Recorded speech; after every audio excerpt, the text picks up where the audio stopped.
सदाशिवसमारम्भां शङ्कराचार्यमध्यमाम् अस्मदाचार्यपर्यन्तां वन्दे गुरुपरम्पराम्।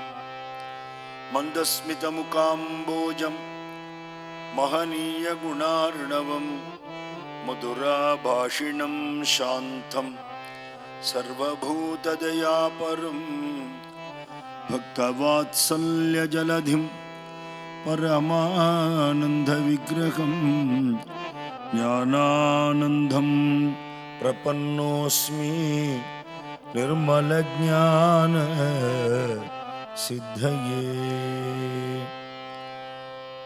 शिवरत्नाद्रिसम्भूता ज्ञानसागरगामिनी पुनातु भुवनं पुण्या ज्ञानानंद महानदी। सद्गुरुनाथ महाराज की जय, समस्त साधु मंडल की जय, भारत माता की जय, पतित पावन दिव्य मधुर मधुर भगवन नाम की जय।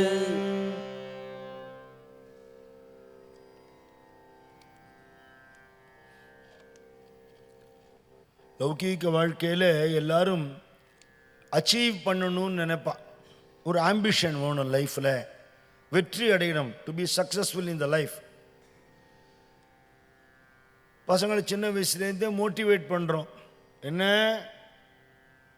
நிறைய கோடிக்கணக்காக சம்பாதிக்கணும், அந்த சம்பாத்தியம் வர மாதிரி படிப்பு படிக்கணும். மூணாவது நம்ம சொல்லாதது என்ன, நிறைய படித்து சம்பாதிக்கிறத அம்மா அப்பா விட்டு ஆற்ற விட்டு ஓடி போயிடணும். அது நம்ம சொல்லி தரல, பட் இதில் அது இம்ப்ளைடு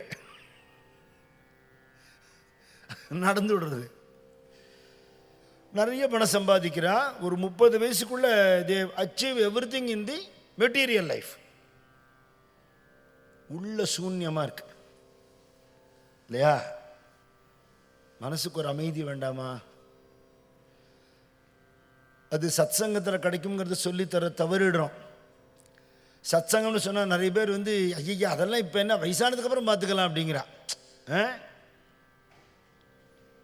குருஜி ஹரிதாஸ் கிரி சுவாமி சொல்லுவார், வயசானதுக்கப்புறம் பார்த்துக்கலாம், வயசானதுக்கப்புறம் நீ இருக்கணுமே அப்படிம்பார். முக்கியமாக என்ன விஷயம்னா, பகவானை முதல்ல அடைஞ்சுட்டு லௌகீகம்னு மகான்கள் சொல்கிறா. நம்ம சொல்கிறதோட ஃபார்முலா ரிவர்ஸ். நீ எல்லாத்தையும் முடிச்சுவிட்டு அதுங்கிறியோ இல்லையோ, பரமஹம்சர் அழகான உதாரணம் கொடுக்குறார். வாழ்க்கையில் நீ என்ன படிக்கிறியோ, என்ன சம்பாதிக்கிறியோ, என்ன சொத்து சேர்க்கிறியோ, என்னென்னலாம் நீ லௌகீகமாக அச்சீவ் பண்ணுறியோ அவ்வளவும் சைஃபர், முட்டை முட்டையாக போட்டுட்டே போகிற. அது வேல்யூவே இல்லைப்பா. ஒன்று போடணும், அது நீ கடைசியில் போடலான்னு நினைக்கிற, எழுதுறதுக்குள்ளே நீ போயிடுவேன், இருக்க மாட்டேன். அந்த ஒன்றை முதல்ல போட்டுட்டு எத்தனை சைஃபர் போட்டாலும் அதுக்கு வேல்யூ ஏறிண்டே போயிடும். எவ்வளோ அழகான அர்த்மேட்டிக்ஸ் பற்றியில் பரமஹம்சரோட கணக்கு இது. முதல்ல பகவானை அடைஞ்சுடணுங்கிறதுனால தான் படிப்பில் ஆரம்பமே. அந்த காலத்தில் வீட்டில் அக்ஷராபியாசம்னு பண்ணுவா. ஃபஸ்ட்டு ஹரி ஓம்னு சொல்லி கொடுத்துட்டு வீட்டில் பெரியவர்கள் முன்னாடி பண்ணி அதுக்கப்புறம் தான் பள்ளிக்கூடத்தில் சேர்ப்பான். நம்ம சுவாமி சொல்கிறார், சுவடி எழுதுறதுக்கு முன்னாடி முதல்ல ஹரின்னு எழுதுவா. அதனால தான் ஹரிச்சுவடி தான் ஹரிச்சுவடின்னு எடுத்துங்கிறார். அதனால் ஹரிச்சுவடிங்கிறமே சுவாமி சொல்ல ஹரிச்சுவடிங்கிறார். வாழ்க்கையோட பிகினிங் ஃபஸ்ட்டு லெட்டர் என்ன தெரியுமோ தெரிஞ்சுக்க வேண்டியது பகவன் நாமம். ஸ்கூலுக்கு போகிறதுக்கு முன்னாடி குழந்தைகளுக்கு சத் விஷயங்களை சொல்லி கொடுக்கணும். ஸ்கூலுக்கு போனதுக்கப்புறம் கட்டாயம் சொல்லிக் கொடுக்கணும். ஏன்னா பொல்யூட் ஆகிடுவா, வெளியில் போகிறாள் இல்லையா? இதுதான் இந்த சத்சங்கம் தான் இம்யூன். ஃபாரினில் பிறந்து வளர்ந்து அங்கேயா இருந்து வெக்கேஷனுக்கு வர்ற குழந்தைகள் திரிகால சந்தியாவந்தனம் உபாசனம் பண்ணி நான் பார்த்துருக்கேன். வளர்ப்பு தானே. நியூஜெர்சி மகாபிரிவா மணிமண்டபம், அதுக்கு முக்கிய கைங்கரியம் பண்ணிட்டு இருக்கிற சூரிய நாராயணன் ஆர்த்தி தம்பதியோட குழந்தைகள் அமெரிக்காவில் பிறந்து வளர்ந்தால் நம்ப முடியல. நம்ம அகரார்த்த குழந்தைகள் மாதிரி இருக்கு. பேசும்போது அமெரிக்கன் ஆக்சண்ட் தெரியுறது. பொன் குழந்தை தலைவாரி பின்னிண்டு நெத்தியில் குங்குமம் வச்சுண்டு சாந்தி வச்சுண்டு பாவாடை தாவணியை போட்டுட்டு பார்க்க முடியுமா? கொலை குத்தம் இன்னைக்கு அதெல்லாம் வெளியில் சொன்னால் தர்மடி விழும். ஆனால் ஒரு வருத்தத்தோடு தான் சொல்கிறேன், இஸ்லாமிய சகோதரர்கள் இத்தினோண்டு குழந்தையிலேருந்து அவள் தர்மத்தின்படி குழந்தைகளை வளர்க்குறா. எங்கள் ஆடுதுறை பக்கம் கோவிந்தபுரம் பக்கம்லாம் பார்த்தா தெரியும், பள்ளிவாசலுக்கு போகும் இவ்வளோண்டு வழக்கு மாதிரி இருப்பான், கையில் கட்டின்னு குள்ளா போட்டு இருப்பான். ஏன் இந்த வயசுலேயும் ஆன்மீகம்னு அவள்லாம் கேட்கறது இல்லை. நம்ம மடிசார் விட்டுடுங்க, புடவை கட்டிக்கிறத பற்றி சொன்னால் எல்லாருக்கும் கோபம் வருது. அவள்லாம் முழுக்க வெயில் காலத்து கூட பருதா போட்டுன்னு போகிறா. ஏன்னா நம்ம மதத்து வழக்கம் இதை ஃபாலோ பண்ணணும், அதுவே ஒரு சம்பிரதாயம் புண்ணியங்கிற எண்ணம் அவளுக்கு இருக்கு. அவள்கிட்டேருந்து அதை கற்றுக்கலாமே ஐயா, இல்லையா? எந்த சர்ச்சை பார்த்தாலும் இப்படிங்கிறான் கிறிஸ்துவன், ஞாயிற்றுக்கிழமையான ப்ரேயருக்கு போயிடுறான். நமக்கு ஏன் ஸ்பெசிஃபிக்காக டேட் வைக்கலன்னு ஒருத்தர் கேட்டார் ஒரு மகான்கிட்ட. அவர் சொன்னார், எல்லா நாளும் கும்பிட்டுட்டே இருக்கணுங்கிறதுக்காக டேட்டு வைக்கலன்ட்டார் அவர். இப்போ நம்ம ஃபாதர்ஸ் டே மதர்ஸ் டேங்கிற 365 நாள் மதர்ஸ் டே ஃபாதர்ஸ் டே தான், குருஸ் டே காட்ஸ் டே தான். எப்போ பார்த்தாலும் பகவத் சிந்தனையோடு இருக்கணும், தெய்வீக வாழ்க்கை தான் வாழணும். பள்ளிக்கூடத்துக்கு போயிட்டு வந்தால் கை கால் நெத்திக்கிட்டு ஒரு ஸ்லோகம் சொல்கிறது குழந்தைகளை பழக்கணும். சஞ்சாகால நேரத்தில் வீட்டில் விளக்கு வைக்கிறதுக்கு பழக்கணும். அது எப்படி முடியும்? 2 பேரும் வேலைக்கு போகிறோமே, நல்லா யோசனை பண்ணி பார்த்தா நல்ல ஒழுங்கான நியாயமான அப்ளிகேஷனுக்கு ஒருத்தர் சம்பளம் தான் போகும். நல்லா கவனித்து பாருங்க. இன்னொருத்தர் சம்பளம் வேலைக்கு போகலன்னா அவமானம், படிச்சுட்டு வீட்டில் இருந்தால் கேவலம்னு நினைக்கிறா. நான் தங்கியிருக்கிற ஆற்றுல வெல் எஜுகேட்டட் கேர்ள், உத்தியோகத்துக்கு போனால் ஆயிரக்கணக்கில் சம்பாதிக்கலாம். காத்தால் 5 மணிலேருந்து ராத்திரி 10 மணி வரலும் உழைக்கிறா, சந்தோஷமாக சிரிச்சுண்டு. என் குழந்தைகளுக்கு எங்கள் வீட்டுக்காரருக்கு நான் செய்கிறேன்னு. இது என்ன அவமானம்? யாருக்கோ போய் உழைக்கிறதுக்கு உனக்கு பெருமையாக இருக்குது, வீட்டில் உழைக்கிறது கேவலமா? சில வீட்டில் ஆண்கள் இருந்து வீட்டில் செய்யலாம், அது அவளுக்குள்ளே ஷேர் பண்ணிக்கணும். பட் ஒருத்தர் குழந்தைகளை கவனிக்கணும், வீட்டு பெரியவர்களை கவனிக்கணும், பகவானை கவனிக்கணும், ஒருத்தர் சம்பாதிக்கணும். அது ஏன் லேடிஸ்க்குன்னு வச்சுருக்கா? அடிமைத்தனம் இல்லை, அவளுக்கு இருக்கிற பொறுமையும் பர்ஃபெக்ஷனுக்கும் சத்தியமாக ஆம்பளைகளுக்கு கிடையவே கிடையாது.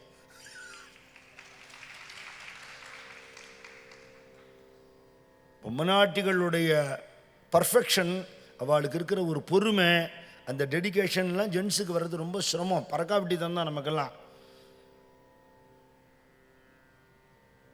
எங்கே பார்த்தாலும் ஒரு அரவணைக்கிற தன்மை, மதர்லி அஃபெக்ஷன். சாரதா தேவி அம்மா சொல்கிறா, பெண்மைனா தாய்மை, தாய்மைனா தெய்வீகம், அதனால் பெண்மை போற்ற தகுந்ததுன்னு சொல்கிறா. எப்படி அழகாக டிமார்க் பண்ணி வச்சிருக்கா. ஒரு தாயாரால் வளர்க்கப்பட்ட குழந்தையும் தந்தையால் வளர்க்கப்பட்ட குழந்தையும் கிரச்சில் வளர்ந்த குழந்தைக்கும் நல்ல வித்தியாசம் தெரியும், இல்லையா? வெறும் ஃபிசிக்கல் கேர் என்ன பிரயோஜனம்? துக்காராம் மகாராஜ் சொல்றார்,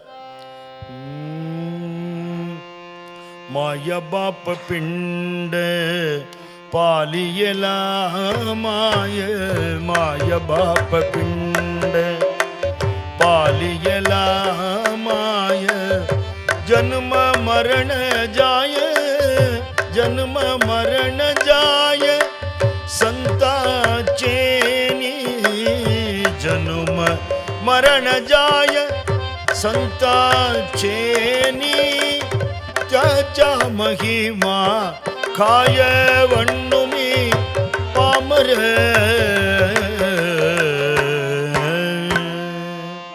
அம்மாவும் அப்பாவும் உன்னை நன்னா கவனிக்கிறா.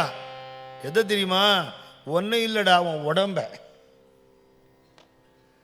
10 கிலோ ஏறிட்டு வந்திருப்பான் ஃபாரின்லேருந்து. ஏன்டா இப்படி அழைச்சி போயிட்டேன்பா அம்மா. அப்பா சிலர் கண்ணு டெஸ்ட் பண்ணி கொடி பெருத்து கிடக்கிறான் அப்படிம்பாரு. உன்னை கவனிக்கிறா, உன் சரீரத்தை. மாய பாப்ப பிண்ட பாலியலா மாய. மாயன்னா அம்மா. அந்த மாய என்ன பண்ணுறா? மாயினால இந்த உடம்பை கவனிக்கிறா. ஆனால் அம்மையும் அப்பனுமான குருநாதன் என்ன பண்ணுறார் தெரியுமா? நீ இன்னொரு ஜென்மா எடுக்க விடாமல் உன்னை பண்ணுறார். இருக்கிறவரில் உடம்புக்கு வேணுங்கிறத செய்கிறார். அப்புறம் இனி மறுபிறவி இல்லாமல் ஒன்று பண்ணுறார்.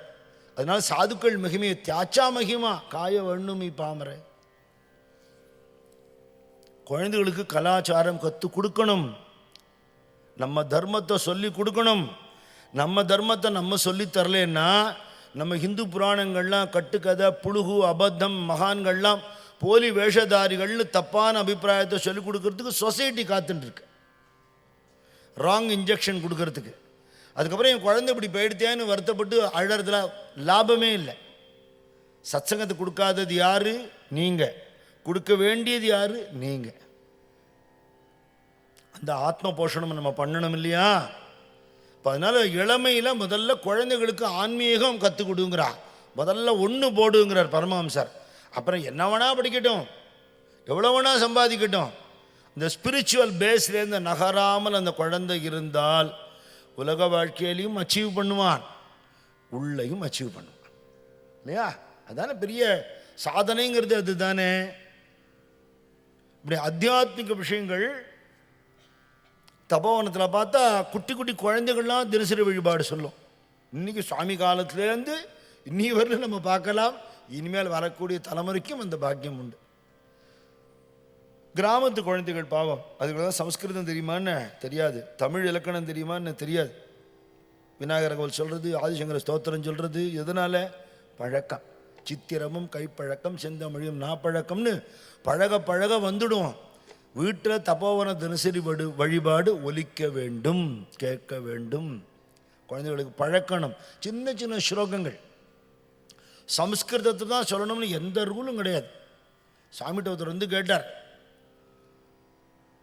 நான் ஆத்தியாத்மிக விஷயங்கள் நிறைய கற்றுக்க விரும்புகிறேன், அப்படியா? என்ன லட்சியமோ அப்படின்னார். ஆத்மானுபூதி உணரணுங்கிறதுக்காக. ஓ அப்படியோ, என்ன திட்டம்? என் திருக்கோவிலூரில் ஒரு இடத்துல தங்கிட்டு இருக்க போகிறேன், அங்கேருந்து வந்து சுவாமி தரிசனம் பண்ணி சுவாமிகிட்ட கைடன்ஸ் வாங்கிட்டு நான் தியானம் பண்ணுவேன். ஒழிஞ்ச நேரங்களில் உபனிஷத்து, பிரம்மசூத்திரம், பகவத்கீதை இதெல்லாம் படிக்கணும். அப்படியா? ஆனால் அதுக்கு சம்ஸ்கிருதம் தெரியாது. ஆனால் சம்ஸ்கிருதம் கற்றுன்ருக்கேன். இப்போ சம்ஸ்கிருதம் கற்றுண்டு இதெல்லாம் படிச்சுட்டு அதுக்கப்புறம் நான் அந்த நிலையை அடையணும்னு பார்க்குறேன். இப்போவே நடுவயசு ஆயிடுத்தே, எத்தனை நாளைக்கு இருக்க போகிறோம்? நம்ம காலம் பொன்னானது கிடைக்குமா? சாமி சொல்கிறார், ரயில்வே அட்டவணையை ஒருத்தன் பார்த்துட்டே இருந்தானா, இந்த ட்ரெயினில் போகிறதா அந்த ட்ரெயினில் போகிறதான்னு. ரயிலில் ஏறவே இல்லையா. அந்த டைம் டேபிள் ஒன்று எந்த ஊருக்கும் கூட்டின்னு போகாதுன்னார் சுவாமி.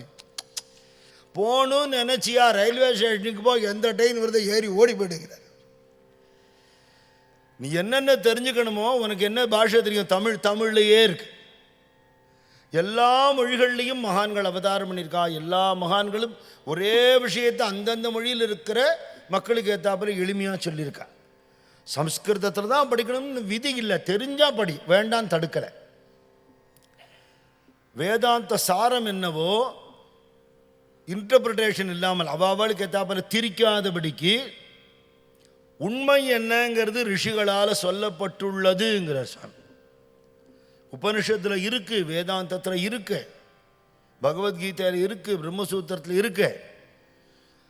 யார் யார் எந்தெந்த ஒரு மார்க்கத்தை ஃபாலோ பண்ணுறாளோ அதுக்கேற்ற மாதிரி அதுக்கு கலர் பூசி தான் கிடைக்கும் நிறைய இடங்களில். பகவான் கிருஷ்ணர் என்ன சொல்லியிருக்காரோ, கிருஷ்ணர் சொன்ன மாதிரி அப்படியே கிடைக்காது. இவாளுக்கு எப்படி தோன்றதோ அப்படி பண்ணிடுவார். அப்படி மாத்தல் இல்லாதபடிக்கு சில இடங்களில் கிடைக்கிறது. உதாரணத்துக்கு ராமகிருஷ்ண மடம், எனக்கு தெரிஞ்சது சொல்கிறேன், தெரியாதது இருக்கலாம். இருக்கிறபடி அந்த வார்த்தை கீதையோட ஸ்லோகம், அதுக்கு அர்த்தம், அதுக்கு தனித்தனி பதார்த்தம், டோட்டலாக மீனிங், அதுக்கு வியாக்கியானம். இந்த வியாக்கியானம்ங்கிறது மாறுபட்டால் கூட பாக்கியெல்லாம் ஒரே மாதிரி இருக்கும், மாறுபடாது. பிரம்மசூத்திரம் அப்படி இருக்குது, உபநிஷத்துகள் தனித்தனியாக போட்டிருக்கா. அப்போ அது நாம் என்னங்கிற சாரம் தெரிஞ்சுக்கலாம். எல்லாத்தையும் விட உயர்ந்தது இது தெரியுமா? ஒரு மகான் கிட்ட இருந்து ஆசிரியிச்சு தெரிஞ்சுக்கிறது. எங்களுக்கு அந்த பாக்கியம் கிடைக்கலையே அப்படின்னுட்டா சுவாமி சொல்கிறார், உனக்கு லட்சியத்தில் உறுதியும் ஸ்ரத்தையும் இருக்குமானால் உனக்கான குருவை ஈஸ்வரன் உனக்கு அனுப்பி வைப்பாருங்கிற. இன்னைக்கு என்ன கொரியர் சர்வீஸ், டோர் டெலிவரி, பகவான் கொடுக்குறான் டோர் டெலிவரி. உன்னை உத்தாரணம் பண்ணுறது, உன்னை கரையாத்துறதுக்கான குருவை உனக்கு கொண்டு கொடுக்குறார் கடவுள். கடவுள் அருளால் குரு கிடைப்பார், குரு அருளால் கடவுள் கிடைப்பார். அப்படி ஒரு டிரான்சாக்ஷன் உண்டு அவளுக்குள்ள. ஆனால் உன்னோட லட்சியத்தில் உனக்கு உறுதி இருக்கணும். சாமி சொல்கிறார், ஆப்ட ஆன்மீக புஸ்தகமெல்லாம் படித்து நேரத்தை வீணடிக்காது. அது time pass. JK. Silver religious என்டர்டெயின்மெண்ட்டும் பேர். அதை பொழுது போல அப்படி போகாத. எது பண்ணினாலும் அதில் ஒரு முழு ஸ்ரத்த இருக்கணும், ஒரு டெடிகேஷன் இருக்கணும். எங்கள் பஜனை குரு நாமாஜி சொல்வார், நாம சங்கீர்த்தனங்கிறது சாதாரண விஷயம் இல்லை. ஏதோ மியூசிக்கலாக ஒருத்தர் பாடுறார், வாழலாம் பிரமாதமாக வாத்தியம் வாசிக்கிறா, கேட்குற வாழலாம் கையை தூக்கி தாளம் போடுறா, ஹா டைம் பாஸ் ஆகிடுத்து போயிட்டோம். அப்படி இல்லை, அது ஒரு தியானம்னு சொல்லுவார் நாமாஜி. பஜனை ஆரம்பிக்கிறத கண்ணை முடிக்கோ, சர்வத்திர ஹரிநாம ஸ்மரணம், ஹரினா சரின்னு கண்ணை திறந்து வெளில போயிடும்பர், அங்கே இருக்காதேம்பர். கண்ணை திறந்துன்னு பாடினா என்னாகும், யார் நம்மளை கவனிக்கிறா, பஜனை நடக்கிறத யார் செல்ஃபோனில் பேசுகிறா, நம்ம பாட்டு கவனிக்க மாட்டோம். எவ்வளோ அர்த்தமுள்ள பாட்டுகள் பாடுறோம். என் மனத்துதித்தவனே தபோவனத்திருப்பவனே, என் உளத்தில் உனை ஒரு கணத்தில் நினைத்தால் அனைத்தும் தருபவனே. அப்படி உருக்கக்கூடிய பாட்டு. அது உள்ள முருகி பாடும் பொழுது கண்ணு முடியும் தானே பாட முடியும், கண்ணு திறந்து எப்படி பாட முடியும், கவனம் செதறப்படாது. அப்போ நாம சங்கீர்த்தனமே ஒரு தியானம் இல்லையா? நாமாஜி அப்படி தான் பாடுவார். கண்ட தாரதாரியா ஜலம் வரும், கையை தூக்கிண்டு அழுது கதறிண்டு ஹரி ஹரி ஹரின்னு அது பார்த்தாலே எமோஷனல் ஆகிடுவோம். நம்ம பஜனைனா என்னன்னு தெரியாதவனுக்கு பக்தி வந்துடும். கண்டீம் பிரேமதாட்டே நயனி நீரலோட்டே ஹிருதயம் பிரகட்டே நாமரூபான்னு தொண்டை தழுதெடுத்து கண்களில் தண்ணி வந்து கத்கதமாகி சுவாமிகிட்ட ஒருத்தர் கேட்குறா, பஜனை பண்ணுறத சில பேர் வளவளன்னு பேசுகிறாளே, அதெல்லாம் தப்பு இல்லையோ சுவாமின்னு. சாமி சிரிச்சுண்ட, ஓ அவள் பேசுறது நமக்கு தெரியறதோ அப்படின்னு சொல்லிட்டு, இந்த சட்டி பானை பண்ணுற கோரா கும்பாருங்கிறவர் பஜனை பண்ணாராம். அந்த கதை தெரியுமோ? குழந்தை மண்ணை இவர் மிதிக்கும்போது உள்ளே வந்துடுத்து, தெரியாமல் மிதிச்சு விட்டாராம். குழந்தை செத்து போயிடுத்து. பாண்டவன் குழந்தைய கொடுத்துட்டான். சுவாமி அந்த இடத்துல ஒரு வார்த்தை சொல்கிறார், தன்னை மறந்து தன் நாமம் துறந்து என்னாமம் ஓதுவார் என்னடியார் சிறந்துங்கிற. தான் யாரு, தன் பேர் என்ன, தன் நிலை என்னங்கிறத மறந்து அப்படிதான் பஜனை பண்ணணும். ஒரு தரம் டோல் பூர்ணிமா பஜனை மண்டலியில் நடந்துட்டுருக்கு. நானும் அண்ணாவும் போயிருக்கோம். அன்றைக்கி நாமாஜி அப்படியே கதர்னு கதறி பாடியிருக்கார். உண்மத்தமான பஜனைக்கு பாஷையே தெரிய வேண்டாம். ஹிந்தியாக இருக்கட்டும், மராட்டியாக இருக்கட்டும், தமிழாக இருக்கட்டும். தமிழுங்கிறோமே, என்னத்தை தேவார திவ்ய பிரபந்துக்கு அர்த்தம் தெரிய போகிறது நமக்கு ஒன்றும் தெரியாது. நமக்கு சினிமா பாட்டுக்கு வேணால் அர்த்தம் தெரியும், இதுக்கெல்லாம் தெரியாது. உள்ள முருகி பாடினா எந்த பாட்டாக இருந்தா என்ன. அன்றைக்கி முடிஞ்ச உடனே மண்டலி ஜெயராம் மாமா வந்து நாமாஜிகிட்ட, மகாபிரபு பற்றி கொஞ்சம் சொல்லுங்களேன் என்ன, ஏன்னா கொஞ்சம் சீக்கிரம் முடிஞ்சு கொடுத்த பஜனை இன்றைக்கி. அவரால் பாட முடியல, ரொம்ப எமோஷனல் ஆகிட்டார். கொஞ்சம் நேரம் பேசாமல் இருந்தார். அப்புறம் சொன்னார், மகாபிரபு பற்றி பேச முடியுமா, பேசுறதுக்கு கொஞ்சம் பிரஜை வேணுமே அப்படின்னார். அவ்வளோதான் விஷயம். எந்த காரியம் பண்ணினாலும் அதில் ஒரு டெடிகேஷன். தனியாக உட்காந்து தியானம்னு பண்ண வேண்டாம், எந்த காரியமும் தியானம்தான். அதுக்கு சுவாமி அபிஷிக்தானந்தாக்கு அழகான ஒரு விஷயம் சொல்கிறார். மனசு எப்படி வச்சுக்கணும் தெரியுமா? மனசில் தான் நல்லதும் வருது, மனசில் தான் கெட்டதும் வருது இல்லையா? கீதையில் கிருஷ்ணன் வந்து மனசே பந்து மனசே சத்ருங்கிறார். எப்படி நீ எடுத்துக்கிறியோ, உன் மனசுக்கு சத்துவகுணம் நிறைய வந்து சத்சங்கத்தில் அமைதி ஆயிடுத்துன்னா அது உனக்கு பந்து. லௌகீக விஷயங்கள் குப்பையெல்லாம் உள்ளே போட்டு உன்னை நிம்மதி இல்லாமல் பண்ணிட்டு இருந்ததுன்னா அது உனக்கு எனிமி. சுவாமி ஒரு இடத்துல சொல்கிறார், மனமே குருங்கிறார். மனம் ஒரு குரங்கும்பா, மனம் ஒரு குழந்தைம்பா, மனம் உனக்கு குருன்னார். அப்படி மனசு ஆக்கிவிடணும், சுத்தமான மனசு, அதில் கல்மஷமே இல்லாமல். அதுக்கு சுவாமி வழி சொல்கிறார். அபிஷிக்தானந்தா வந்து ஒரு கிறிஸ்டியன் இல்லையா, அவருக்கு நம்ம இது கொஞ்சம் கொஞ்சம் தெரியும், ரொம்ப தெரியாது. நீங்கள் ஆச்சாரமானவ வீட்டுக்கெல்லாம் போயிருக்கேளா அப்படிங்கிறார். 1-2 இடத்துக்கு போயிருக்கார் இவரும். போயிருக்கேன். பொதுவாக எல்லாரையும் வாங்கோன்னு கூப்பிடுவா. சில பேர் திண்ணையோடு பேசி அனுப்பிச்சிடுவா, சில பேரை உள்ளே கூப்பிட்டு பேசுவா. சமையல் அறைக்குள்ளே மட்டும் வீட்டு மனுஷாலை தவிர மற்றவாளை விடமாட்டா. ஏன்? பகவானுக்கு நிவேதனமாகிற உணவு தயாராகிற இடம். அந்த சமையல் அறையுடைய பவித்திரத்தை, அதோடைய தூய்மை காப்பாற்றப்படணுங்கிறதுல ஆச்சாரமானவர் ரொம்ப பர்டிகுலராக இருப்பா. அந்த மாதிரி உன் மனசை வச்சுக்கோன்னார் சுவாமி.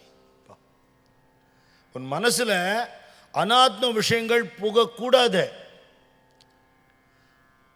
தவறி பிரகிருத்தேகே சுபாவாத்துன்னு கெட்ட எண்ணம் வந்துடுத்தா உடனே கிள்ளி எரிஞ்சிரும். அதை டெவலப் பண்ணாத. அதுக்கு ரமண பகவான் ஒரு வழி சொல்கிறார். ஒரு எண்ணம், தவறான எண்ணம் வந்தால் அந்த எண்ணத்தை மேலே தொடர்ந்து போகாமல் இந்த எண்ணம் யாருக்கு வருதுன்னு ரிவர்ஸில் போகுங்கிற. இந்த எண்ணம் யாருக்கு வருது, எவன் நினைக்கிறான் அதை எனக்குள்ளே இருந்து, இது யாரு அப்படின்னு திங்க் பண்ணால், அதுக்கு ஒரு எக்ஸாம்பிள் கொடுப்பார் ரமண மகர்ஷி. ஒரு வீட்டில் ஒருத்தன் திருட போனான்.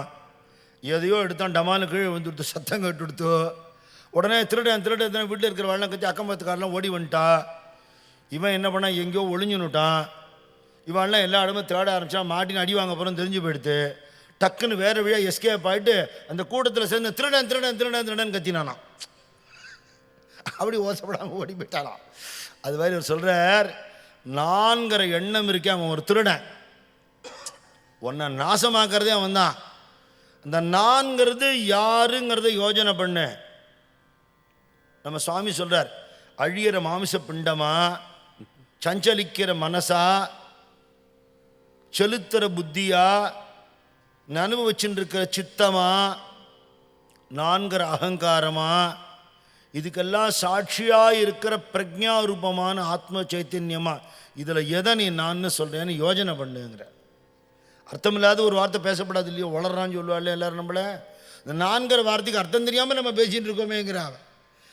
நான்கிறது எது அப்படிங்கிறா. இந்த ஆராய்ச்சி எப்போ பண்ணணும், மனசில் தகாத எண்ணங்கள் வரும்போது பண்ணணும். அந்த எண்ணத்தை அழிக்கிறதுக்கான வழி. சிந்தை பிறந்ததும் ஆங்கே, அந்த சிந்தை இறந்து தெளிந்ததும் ஆங்கே. சிந்தை பிறந்ததும் ஆங்கே, அந்த சிந்தை இறந்து தெளிந்ததும் ஆங்கே. எந்த நிலைகளும் ஆங்கே, எந்த நிலைகளும் ஆங்கே. கண்ட யான் தானற்று இருந்ததும் ஆங்கே. சங்கர சங்கர சம்போ, சிவசங்கர சங்கர சங்கர சம்போ, சங்கர சங்கர சம்போ. சிந்தை பிறந்தது மாங்கே, மனசுல தான் எண்ணங்கள் வருது. அந்த சிந்தை இறந்து தெளிந்தது மாங்கே. எண்ணங்கள் நிறைய வந்துடுத்து, அதோட ஃப்ரீக்குவன்சி ரொம்ப ஜாஸ்தியாக இருக்குன்னா கண்ட்ரோல் பண்ண முடியாத ஒரு ஸ்டேஜில் என்னாகும், இந்த ப்ரெஷர் ஜாஸ்தியான குக்கர் மேலே புஷ்ஷுன்னு அந்த ஆவி வருமே, அந்த மாதிரி வாயை விட்டு பேச ஆரம்பிச்சிடுவான். நன்னா தான் சார் இருந்தார், போன வாரம் வரல, என்னமோ பாவம் அப்படிமா. என்ன அவன் வளர்றான், இங்கே உள்ளே ஓடுறது, அதுதான் வித்தியாசம். சம்பந்தம் இல்லாமல் லுனாட்டிக்குமா, இன்சேன்னுமா, பைத்தியம் பேர் வாங்கிடுவான். அந்த ஃப்ரீக்குவன்சியை கண்ட்ரோல் பண்ண தெரிஞ்சவன் சாதாரண மனிதன். எண்ணம் குறைந்த நிலையில் இருக்கிறவன் சாது, எண்ணமற்ற நிலையில் இருக்கிறவன் ஞானி.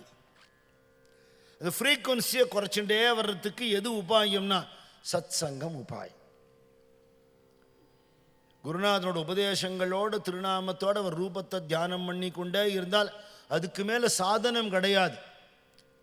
சின்னஞ்சிறிய மருங்கினில் சாத்திய செய்யப்பட்டும் பெண்ணம்பெரிய முலையும் முத்தாரமும் பிச்சு வைத்த கண்ணங்கரிய குழலும் கண்மூன்றும் கருத்தில் வைத்து தன்னந்தனை இருப்பார்க்கு இது போலும் ஒரு தவமில்லையேங்கிற அபிராமி பட்டர். அதே மாதிரி இந்த முகாம்போஜமான இந்த திருவுருவமும், அந்த அழகான பொன்னார் மேனியும், அந்த காஷாய வஸ்திரமும், கண்கள் பொருளிய கருணையும், அவருடைய அமிர்தமான வாக்குகளும், அவரை தியானம் பண்ணி கொண்டே இருந்துட்டா இதை விட ஒரு தபசு கிடையவே கிடையாது. குருநாதனை தியானம் பண்ணுறது அவ்வளவுதான் போருமானா. துரோணருடைய சிலையை வச்சு தான் அபியாசம் பண்ணான் ஏகலைவியன். பெரிய அர்ஜுனனை விட பெரிய வில்வித்தியாளிலாம் ஆகிட்டான். குருநாதனை அப்படி பண்ணினா, உபாசனை பண்ணினா, குரு தத்துவத்தோடு உணர்ந்து குருநாதன் உபாசனை பண்ணுறவா யாரோ அவளுக்கு அதுக்கு மேலே பண்ண வேண்டிய சாதனையே இல்லை.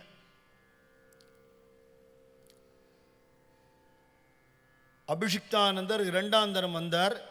முதல் தரம் வந்ததுக்கப்புறம் இந்த தரம் ஹெரால்டோட வரல, தனியாக வந்தார். ஹென்றி லேசான்னு பூர்வாசிரம நாமம். அவர் சன்னியாசம் வாங்கின்னு விட்டார். சுவாமிகிட்ட வாங்கிக்கல, சுவாமிகிட்ட வர்றதுக்கு முன்னாடியே சன்னியாசம் வாங்கின்னு விட்டார். எப்படின்னா, தமிழ்நாட்டில் இதே மாதிரி ஒரு கிறிஸ்தவ மிஷனரியாகவே ஒருத்தர் வந்தார். அந்த காலத்தில் தமிழ்நாட்டு ஜனங்களுக்கு ஹிந்து தர்மத்தோடைய ஸ்டைலில் தமிழ் இலக்கியத்தில் கிறிஸ்டியானிட்டியை சொல்லணும்னே வந்தார். யார் தெரியுமா? வீரமாமுனிவர்னு பேர். பீச்சில் அவருக்கு சிலை இருக்கும். அவர் ஒரு ஃபாரினர் தான், பாதிரியார். காவி வஸ்திரம் தான் கட்டின்னு இருப்பார். நெத்தியில் சந்தனம் போட்டு இருக்கும், கையில் தண்டம் இருக்கும். பரமார்த்த குருவும் சிஷ்யர்களும் ரொம்ப பிரசித்தமானது நகைச்சுவை கதை அவரோடது. தேம்பாவணின்னு ஜீசஸ் கிரைஸ்டோட சரித்திரத்தை தமிழ் இலக்கியத்தில் எழுதினார். அது மாதிரி இவரும் தண்டத்தோடு கூடின காஷாய வஸ்திரம் தரித்த சன்னியாசி. ஆனால் ரமண மகர்ஷிகளோட அனுகிரகமாக நம்ம சுவாமி அனுகிரகம் இருந்ததுனால பரம அத்வைதி. நம்ம ஹிந்து தர்மத்தை ரொம்ப உயர்ந்து போற்றக்கூடிய ஒரு நிலையில், பரிகாசம் பண்ணாத நிலையில் இருக்கிற நாம் கும்பிடுற கிரைஸ்ட் தான் இங்கே எல்லாமா இருக்கார் அப்படிங்கிற ஒரு தெளிவோடு இருக்கிற ஒரு அத்வைத கிறிஸ்துவர். 2ஆம் தினம் சுவாமி என்ன சொன்னார்? அப்போ முதல் தனம் இருந்துட்டு கிளம்புறத, முதல் தனம் வரும்பொழுதே சுவாமியை அவரும் ஹென்ரியும் நமஸ்காரம் பண்ணலேங்கிறத நான் சொன்னேன். ஃபஸ்ட்டு டே இப்படி தான் கூப்பினார். ஒரு ஹிந்துக்கள்லாம் ஒரு சன்னியாசியை பார்த்தா நமஸ்காரம் பண்ணுவான். அதுவும் விஷயம் தெரிஞ்சுவா நான் 4 நமஸ்காரம் பண்ணுவாள். சன்னியாசிக்கு மட்டும் 4 நமஸ்காரம் பண்ணணும். ஏன்னா மகா வாக்கியம் 4 வேதத்தில் 4 மகா வாக்கியம். இந்த மகா வாக்கிய ஸ்வரூபமாக இருக்கிறதுனால அகம் பிரம்மா அஸ்மி, அயமாத்மா பிரம்மா, பிரஜானம் பிரம்மா, தத்துவமசிங்கிற 4 மகா வாக்கியத்தோடைய ஸ்வரூபமாக இருக்கார். இந்த ஆத்மாவே பரம்பொருள், அந்த ஆத்மாங்கிறது என்னுடைய பிரஜையாக இருக்குது, அதுவே பரம்பொருள், நானே அதுவாக இருக்கிறேன் அப்படின்னு இந்த சிஷ்யன் உணர்றான். ஆமாம், நீ அதுவே தான்னு குரு சொல்றார். அப்படி 4 வாக்கியம். இந்த வாக்கியத்தோட வடிவமாக குருநாதர் இருக்கனால சன்னியாசிக்கு மட்டும் 4 நமஸ்காரம் பண்ணணும். அதில் தண்டி சன்னியாசியாக இருந்தால் கட்டாயம் 4 நமஸ்காரம் பண்ணணும். இது சம்பிரதாய முறை. இவாளுக்கு அது தெரியலையா என்னன்னு தெரியல, ஆனால் விருப்பம் இல்லை. அது என்ன காலில் என்ன விழுந்து வணங்குறது, அது கொஞ்சம் அவ்வளோவா நன்னா இல்லையே. நம்ம ஊரில் கை கொடுப்பா, அவரே பின்னாடி கிண்டல் பண்ணுறார். நான் நாகரிகமாக நினைக்கல நமஸ்காரம் பண்ணுறத. அது எங்கள் ஊர்லாம் கையை கொடுத்து கையில் முத்தம் விடுவா, அதை விட இது தேவையில்லைங்கிறார். ஃபாரின் நாகரிகம். அன்னைக்கு கிளம்பி போகிறதே, ஃபஸ்ட்டு டே சுவாமிகிட்ட பேசிட்டு கிளம்பி போகிறதையே ஹென்றி லேசாங்கர் அபிஷிக்தானந்தாவும் ஹெரால்டும் திருவடியை தொட்டு நமஸ்காரம் பண்ணிட்டு போனான். வந்திருக்கிறவாள்லாம் சுவாமி 4 நமஸ்காரம் பண்ணுறதை பார்க்குறா. சில பேர் தெரியும், விஷயம் தெரியாமல் அபிவாதியை சொல்லுவா. சன்னியாசிக்கு அபிவாதியை சொல்லக்கூடாது. காரணம் என்ன? நான் என்ன கோத்திரம், இந்த சாக்கையை சேர்ந்தவன் அப்படின்னு ஒரு இன்ட்ரடக்ஷன் தான் அது. சன்னியாசி சன்னியாசம் வாங்கிக்கிற போதே சிக்கை எடுத்துடுறார், உபவீதத்தை எடுத்துடுறார். அப்படி தான் சன்னியாசம் கொடுப்பா. அவன் எல்லா வர்ணாசிரம தர்மத்தையும் கடந்த நிலைக்கு பிரம்மஸ்வரூபமாக போகக்கூடிய நிலை. ஏன்னா அவளுக்கு ஜாதி கிடையாது, அதுதான் அவளுடைய அடையாளம். அதனால் அவட்ட அதை சொல்ல வேண்டிய தேவையில்லை. மகாபெரிவாள் நமஸ்காரம் பண்ணி ஒருத்தன் அபிவாதியே அப்படின்னு ஆரம்பிச்சுட்டான். பக்கத்தில் பெரியவாளுக்கு அபிவாதியை சொல்லப்படாது அப்படின்னு பெரிய ஆசைப்படலாம், சொல்லிட்டு போட்டோம். எனக்கு பொண்ணு இருந்தால் தானே கொடுக்க போகிறேன், அதுக்கு தான் சொல்லுவாளா. அபிவாதியை சொல்கிறவன் பிரம்மச்சாரியாக இருந்தால் உங்கள் இடத்துல பொண்ணு இருக்காமான்னு அர்த்தமாக அதுக்கு. அப்படி ஒரு மெசேஜ் எனக்கு பொண்ணு இருந்தால் தானே கொடுக்க போகிறேன், எனக்கு கல்யாணமே ஆகலை சொல்லிட்டு போட்டோம். இன்னொரு இடத்துல அபிவாதியை வச்சுட்டு ஒரு வேத சாக்கையே பெரியவா ஒரு உஜ்ஜீவனம் பண்ணி கொடுத்தா. ஜெய்மினி சாக்கைன்னு ஒரு சாக்கை. அது தெரிஞ்சவா நிறைய பேர் இல்லை. அது எல்லாருக்கும் சொல்லிக் கொடுக்கறதுக்கு ஆள் இல்லாமல் தவிச்சுட்டு இருக்கிற கட்டத்தில் பெரியவா ஒரு ஊரில் இருக்கா. வேத சம்ரக்ஷண சமிதி நடத்தின்னு இருக்கா. முக்கூர் ஸ்ரீனிவாச வரதாச்சாரியார் அஷ்டலட்சுமி கோயில் பெசன் நகரில் கட்டினவர். அவர் தான் அதுக்கு இன்சார்ஜு. எந்தெந்த வேதத்துக்கு என்னென்ன சாக்கைக்கு யார் யார் எங்கெங்கே சொல்லித்தரா என்னென்னு இந்த ஜெய்மினி சாக்கைக்கு மட்டும் யாரும் தெரிஞ்ச வேலையே கிடைக்கலையேன்னு சொல்லிட்டு இருக்கா. பெரியவா இருக்கிற ஊரில் நமஸ்காரம் பண்ணுறதுக்கு ஒரு வைஷ்ணவர் வந்திருந்தார். மளிகை கடையில் வேலை செய்கிறார் குமாஸ்தாவா. அவர் நமஸ்காரம் பண்ணி விஷயம் தெரியாமல் அபிவாதியை ஆரம்பிச்சுட்டார். பெரியவாளுக்கு அபிவாதியை சொல்லப்படாது, எனக்கு சொல்ல வேண்டாம் அவருக்கு சொல்லு அப்படின்னார். எதுக்கு பெரியவா செஞ்சான்ட்டு எனக்கு போய் அபிவாதியை சொல்ல சொல்கிறார் இந்த மாமா நினச்சிட்டார். அவர் சொன்ன ஜெய்மினி ஷாக்கா அத்தியாயினர் ஆள் கிடச்சிட்டான் பார் அப்படின்னார். கேட்டியே ஆள் கிடச்சிட்டான் பார். அப்புறம் அவர் விசாரிச்சா, அவன் அத்தியனம் பண்ணியிருக்கேன், என்ன பண்ணுறாள், அவன் பழைக்கிறதுக்கு வழியில் மளிகை கடையில் வேலை பார்க்குறேன், ஏகப்பட்ட கடன் இருக்குது, அவருக்கு என்னென்ன கடன் இருக்குன்னு விசாரிச்சு எல்லாத்தையும் நிவர்த்தி பண்ணி அவரை கூட்டி போய் 4 பசங்களுக்கு சொல்லி கொடுங்க. இன்றைக்கி அந்த சாக்கை வளர்ந்துடுத்து பெரியவாளால். அபிவாதியை சொல்கிறதுக்கு தெரியாது இன்னைக்கு குழந்தைகளுக்கு, அனுஷ்டானம் தெரியாது. நம்ம சம்பிரதாயம் என்ன கேவலமா அவமானமா, ஏன் பண்ணக்கூடாது, ஏன் பண்ணுறது இல்லை? இதை விட பெரிய தேச சேவை இல்லை, பண்ணாமல் இருக்கிறத விட பெரிய தேச துரோகம் இல்லை. குரு துரோகம், அப்பா அம்மாவுக்கு துரோகம். இது பண்ணாமல் அவாவை அனுஷ்டானம் பண்ணினாலே தேசத்தை காப்பாற்றிவிடலாம். ஒரு ஹாஸ்யம் ஒருத்தர் சொன்னார், நினைவுக்கு வருதுனால சொல்லிவிடுறேன், you not connected with the subject. ஒரு கல்யாண வீட்டில் ஒருத்தர் சாப்பிட உட்காந்துட்டு இருக்கார். யாரோ ஒருத்தர் பரிமாற வரார். இவருக்கு சந்தேகம். அந்த சப்ளையரை கூப்பிட்டு, உனக்கு அபிவாதியை தெரியுமா சொல்லு அப்படின்னாரான். அவர் சொன்னாராம், நானும் 3 தபா உள்ளே போயிட்டு வந்துட்டேன் சாமி, அப்படி ஒரு ஐட்டம் ஐயர் பண்ணலைன்னாரான். ஒருத்தர் சொன்னார் கிட்ட, நிஜமாவே இது இந்த லட்சணத்தில் தான் நம்ம இருக்கோம். ரொம்ப டிவியேட் ஆகிட்டோம் நம்மளுடைய தர்மத்திலேருந்து. அது கூடாதுங்கிற மகான்கள். சன்னியாசிக்கு அது அவசியம் இல்லை. இவர் தண்டி சன்னியாசி ஆயிட்டார். சுவாமியை நமஸ்காரம் பண்ணிட்டு தான் அதுக்கப்புறம் இவ கிளம்பினா. சுவாமி சொன்னார், தை மாதத்துக்கு அப்புறம் நம்ம வருவோமே, இங்கே அத்தியாத்மிகமாக இருக்கணும்னு நினைக்கிறவாளுக்கு அத்தியாத்ம வித்யாலயம்னு உண்டாக்கியிருக்க. எப்பவும் இங்கே வரலாம், தியானத்தில் இருக்கலாம், தேவையான சந்தேகங்களை கேட்டு தெளிவு பண்ணிக்கலாம், மற்ற நேரத்தில் அமைதியாக பரம்பொருளை தியானம் பண்ணலாம், அடிப்படை ஆகார வசதி தங்கிறதுக்கான இடம் தபோவனத்தில் கிடைக்கும் அப்படின்னு சுவாமி சொல்கிறார். நாமாஜி ஒரு இன்சிடென்ட் சொன்னார், அது நினைவுக்கு வருது. சுவாமி, இந்த அத்தியாத்ம வித்யாலயம்னு போட்டு கேளு அப்படின்னா என்ன அப்படின்னு கேட்டேன். மத்தியானம் சொல்கிறேன் சுவாமி. வித்யாலயம்னா ஸ்கூல் தெரியும், ஆத்ம வித்யை ஏதோ வேதாந்தம் போல் இருக்கு தெரியல. அத்தியாத்ம வித்யாலயம்னா அதில் இன்னும் டீப்பஸ்ட் ஏதோ இது நிலைமை போல் இருக்குது, என்னன்னு தெரியல, சாமிகிட்ட தெரிஞ்சுங்க, மத்தியானம் சொல்கிறேன்ட்டேன். சரின்னு போயிட்டேன். மத்தியானம் காலங்காத்தால் எல்லாம் எழுந்து வந்துடுவா இல்லையா தப்போத்தில், தினசரி வழிபாடெல்லாம் முடிஞ்சு பாது பூஜைலாம் ஆகிடுத்து, எல்லாம் ஆகாரம் ஆகிடுத்து. மத்தியானம் கொஞ்சம் ஒரு ஓய்வு எல்லாருக்கும். தப்போன்னு நிசப்தமாக இருக்குது. பாது பூஜை நடக்கிற இடத்துக்கிட்ட தான் அதை போட்டிருக்கோம் அத்தியாத்ம வித்யாலயம்னு. அதுக்குள்ளே யாரோ ஒருத்தர் வெளியூர்காரர் போல் இருக்கு, நல்லா படுத்து தூங்கிட்டு இருக்கேன். சுவாமி நாமாஜியை தேடின்னு கூப்பிட்டாரான்.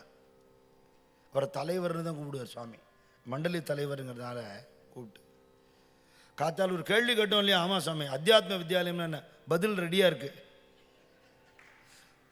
அதோ ஒருத்தர் பண்ணிட்டு இருக்காரு, அதுதான் அது. என்னது தூங்கிட்டு இருக்காரு சாமி இப்படி சொல்கிறாரு. சாமி சொன்னாரா, அவருக்கு யாராலையாவது தொந்தரவு இருக்கா, இல்லை.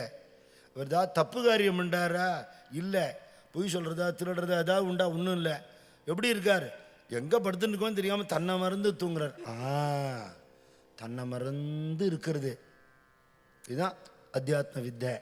இது பிரஜை இல்லாமல் நடக்கிறது, பிரஜையோடு நடந்துட்டா தியானம்னார் சுவாமி. சித்தர் பாடலில் வரும், தூங்காமல் தூங்கி சுகம் பெறுவது எக்காலம்னு வரும். இதான் அவளோட நிலை.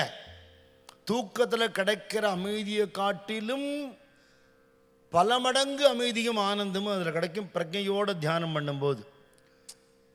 அது தொடர்ந்த சத்சங்கத்தில் இருக்கிறவாளுக்கு ஏற்படும்னு சுவாமி சொல்கிறார். இந்த அத்தியாத்ம வித்யாலயத்தில் இருக்கலாம்னு சுவாமி சொன்னதுனால திருப்பியும் ஒரு ஆவல்ல அதை தொடர்ந்த வசந்த காலத்தில் வந்தார்னு போட்டிருக்கார். மேபி ஏப்ரல் மேலே வந்திருப்பார் சுவாமி. அப்போ சித்தலிங்க மடமும் தபோவனமும் மாறி மாறி இருந்த காலம். எப்போ தபோவனத்தில் இருப்பார், எப்போ சித்தலிங்க மடத்தில் இருப்பார்னு தெரியாதான். திருக்கோவிலூர் வந்து அங்கேருந்து வர்றவாங்க கேட்டுப்பாளாம், எங்கே மடத்துலையா வனத்துலையா எங்கே இருக்காருன்னு கேட்பாளாம். யாரை பார்த்துட்டு வந்தவா சொல்லுவா. இப்போ கம்யூனிகேஷன் வசதி எல்லாம் கிடையாது. விஷயம் என்ன தெரியுமா, சன்னியாசிக்கு எந்த ஸ்பெசிஃபிக் ஷெட்யூலும் கிடையாது. சித்தம்போக்கு சிவம்போக்கு தான். எங்கே போவார், எங்கே வருவார், எப்போ இருப்பார் எதுவுமே சொல்ல முடியாது. பிருந்தாவனத்துக்கு போனேன். ஒரு சாது உத்தர் ஒரு புக்கு எனக்கு ப்ரெசன்ட் பண்ணார். அந்த புஸ்தகத்தோட டைட்டில் படித்த உடனே நான் கண்ணை மூடினுட்டேன். ஏன்னா ட்ரை லீஃப்னு போட்டிருக்கு. ஒரு காஞ்ச சருகு இலை அட்டை. உள்ள என்ன போட்டிருக்கார், கிருஷ்ண சங்கல்பத்தில் அவர் அந்த எப்படி காற்று அடிக்கிறதோ அந்த இலை அப்படி போகிறதுன்னுட்டார். அவ்வளோதான். நம்ம வாழ்க்கை அப்படி தான். பகவத் சங்கல்பம் என்ன நடக்கிறது யாருக்கு தெரியும்? நம்ம என்ன நினச்சி நம்ம நடக்க முடியும்? ஒன்றுமே. சுவாமி அப்படி தான் இருப்பார். அதனால் அங்கே போவா சமயத்தில் அங்கே இங்கே இருக்காருன்னு இங்கே வருவா. ஒரு அம்மா பாவம் சுவாமி எங்கே இருக்காருன்னு விசாரிச்சிருக்கா. யாரோ சொன்னால் தபோவனத்துக்கு வந்துட்டா. சாமி இங்கே இல்லை, சித்தலிங்க மடம் போயிருக்காருன்னா. வந்துடுவாரா தெரியாது, யாருக்கு தெரியும்? சரி, எங்கள் சாமிக்கு பிட்சை பண்ணி வைக்கணும்னு ஆசை. சமைச்சுட்டு சாமி வரல, நாழி ஆயிண்டே போகிறதேன்னுட்டு எல்லாத்தையும் வச்சு கட்டி தூக்கிண்டு தபோவந்தே சித்தலிங்க மடத்துக்கு நடந்து போகிறான். அங்கே போனால் இப்போ தான் சாமி கிளம்பி போகிறார் தபோவனத்துக்கு. திருப்பி அவ்வளவு தூக்கிண்டு தபோவனத்துக்கு வந்தா சாமி இங்கே வந்து சத்த நேரம் இருந்துட்டு கிளம்பி சித்தலிங்க மடம் போயிட்டாருங்கிறான். அழுது விட்டாளா. சத்த நேரத்தில் சாமி வந்து பிட்சை பண்ணுறது தயார் அப்படி வந்து சாப்பிட்டாராம். அப்படி இவர் வரார். அபிஷிக்தானந்தா அந்த தரம் அந்த புக்கில் எல்லாம் தன் பேரை வந்து தன்னையே தேர்ட் பர்சனில் தான் எழுதியிருக்கார். வன்யான்னு போட்டிருப்பார். அது சன்னியாசிகளோட தசநாமா இருக்கு இல்லையா, பாரதி, சரஸ்வதி, கிரி, பர்வத, சாகர, அதில் ஒரு நாமா. அதனால் அபிஷிக்தானந்தான்னு போட்டுக்க மாட்டார், ஹென்ரின்னு போட்டுக்க மாட்டார், வன்யான்னு போட்டுப்பார். அவர் வந்திருக்கார். முதல் தரம் ஒரு டூரிஸ்ட் மாதிரி வந்தேன்னு எழுதியிருக்கார். என்னதான் அந்த கழவர்கிட்ட இருக்குன்னு பார்ப்போமேன்னு வந்தேன். கிளம்புறத இவர் தான் என் குருன்னு மனசில் போட்டுடுத்து. சந்நியாசம் ஒருத்தர்கிட்ட வாங்கிண்டாலும் இவர் தான் ஞான குருன்னு தெரிஞ்சுட்டார். இந்த தடவை வரும்போது சுவாமிக்கு கொடுக்கறதுக்கு பழங்கள்லாம் எடுத்துன்னு வந்திருக்கார். ஒரு பக்தி ஸ்ரத்தையோடு வந்திருக்கார்.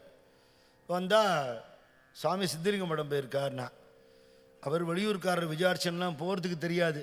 இந்த அம்மா மாதிரி இங்கேருந்து இவர் போயிட்டு அவர் கிளப்பி இங்கே வந்துவிட்டார்னா ஒன்றும் பண்ண முடியாது. அதனால் சரி இருப்போன்னு காத்துட்டு இருந்தார். காத்தால் ஆச்சு, மத்தியானம் ஆச்சு, சாயந்தரம் ஆச்சு. சாமி இல்லைங்கிறதுனால இப்போ மாதிரி தபோவனத்தோட ஒரு ரொட்டீன் அங்கே வரல. கோவில்கள்லாம் வராத காலம் 1955-56. அதனால் யாரோ ஒரு 1-2 பேர் இருப்பா. அவள் வீட்டில் போய் எங்கேயாவது ஆகாரம் பண்ணிட்டு வராளோ என்னமோ தெரியாது. குச்சிப்பாளையத்துலேருந்து ஒரு இளைஞன்னு எழுதியிருக்கார். முத்துவேல் வைத்தியர்னு ஒருத்தர் இருந்தார் குச்சிப்பாளையம். அவராக தான் இருக்கணும். அவர் செடிக்கெல்லாம் தண்ணி விட்டுட்டு இருந்தார். அவர் பார்த்துட்டு, சாமி இப்போ வருவார்னு தோணலையே, நாளைக்கு வராரோ என்னமோ அப்படின்னாராம்.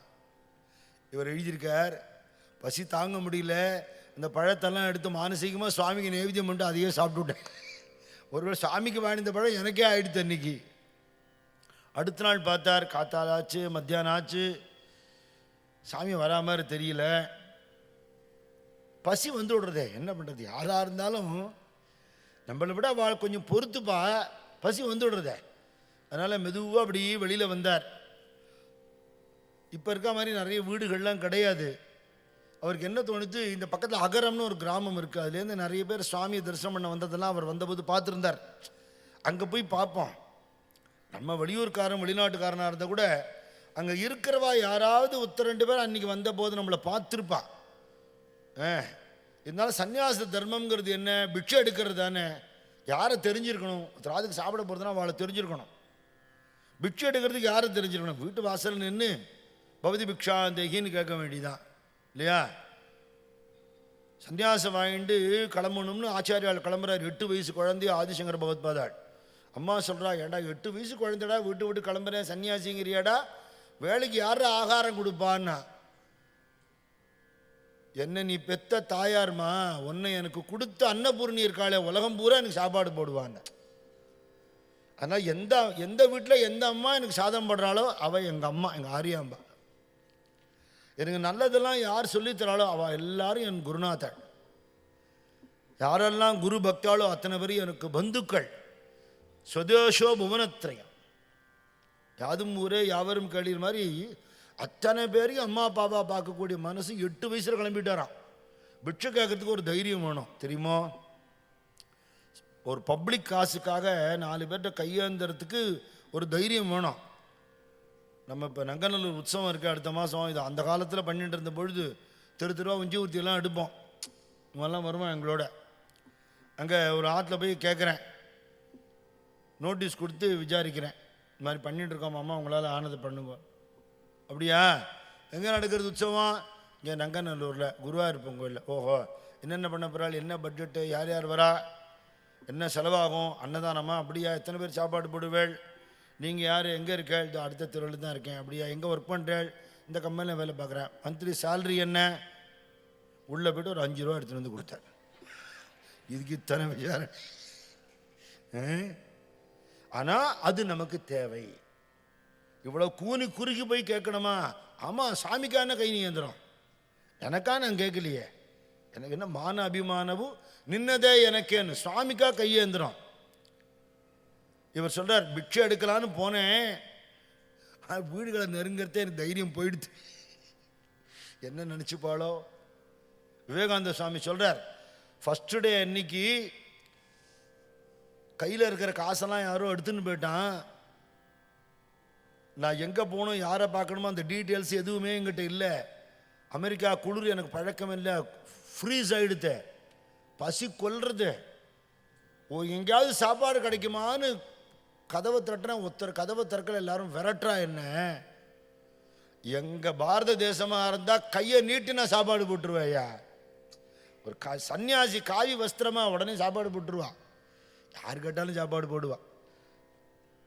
இந்த விருந்தோம்பல்ங்கிறது நம்மளோட பண்பு இல்லையா? இவர் அகரத்துக்கு இப்படி போகிறார், யாரையும் நமக்கு தெரியலையேன்னு இப்படி பார்க்குறாரு. எல்லா வீடும் கதவு சாத்திருக்கு. இவர் போகும்போது மத்தியானம் தாண்டி எடுத்தோம். அவர் எழுதுகிறார், நான் கேள்விப்பட்டிருக்கேன் பிராமணாலாம் ஒரு 10 பத்திரிக்கைலாம் சாப்பிட்டுடுவா, இந்த டிஃபன் பழக்கம் கிடையாதுப்பா வீட்டில்.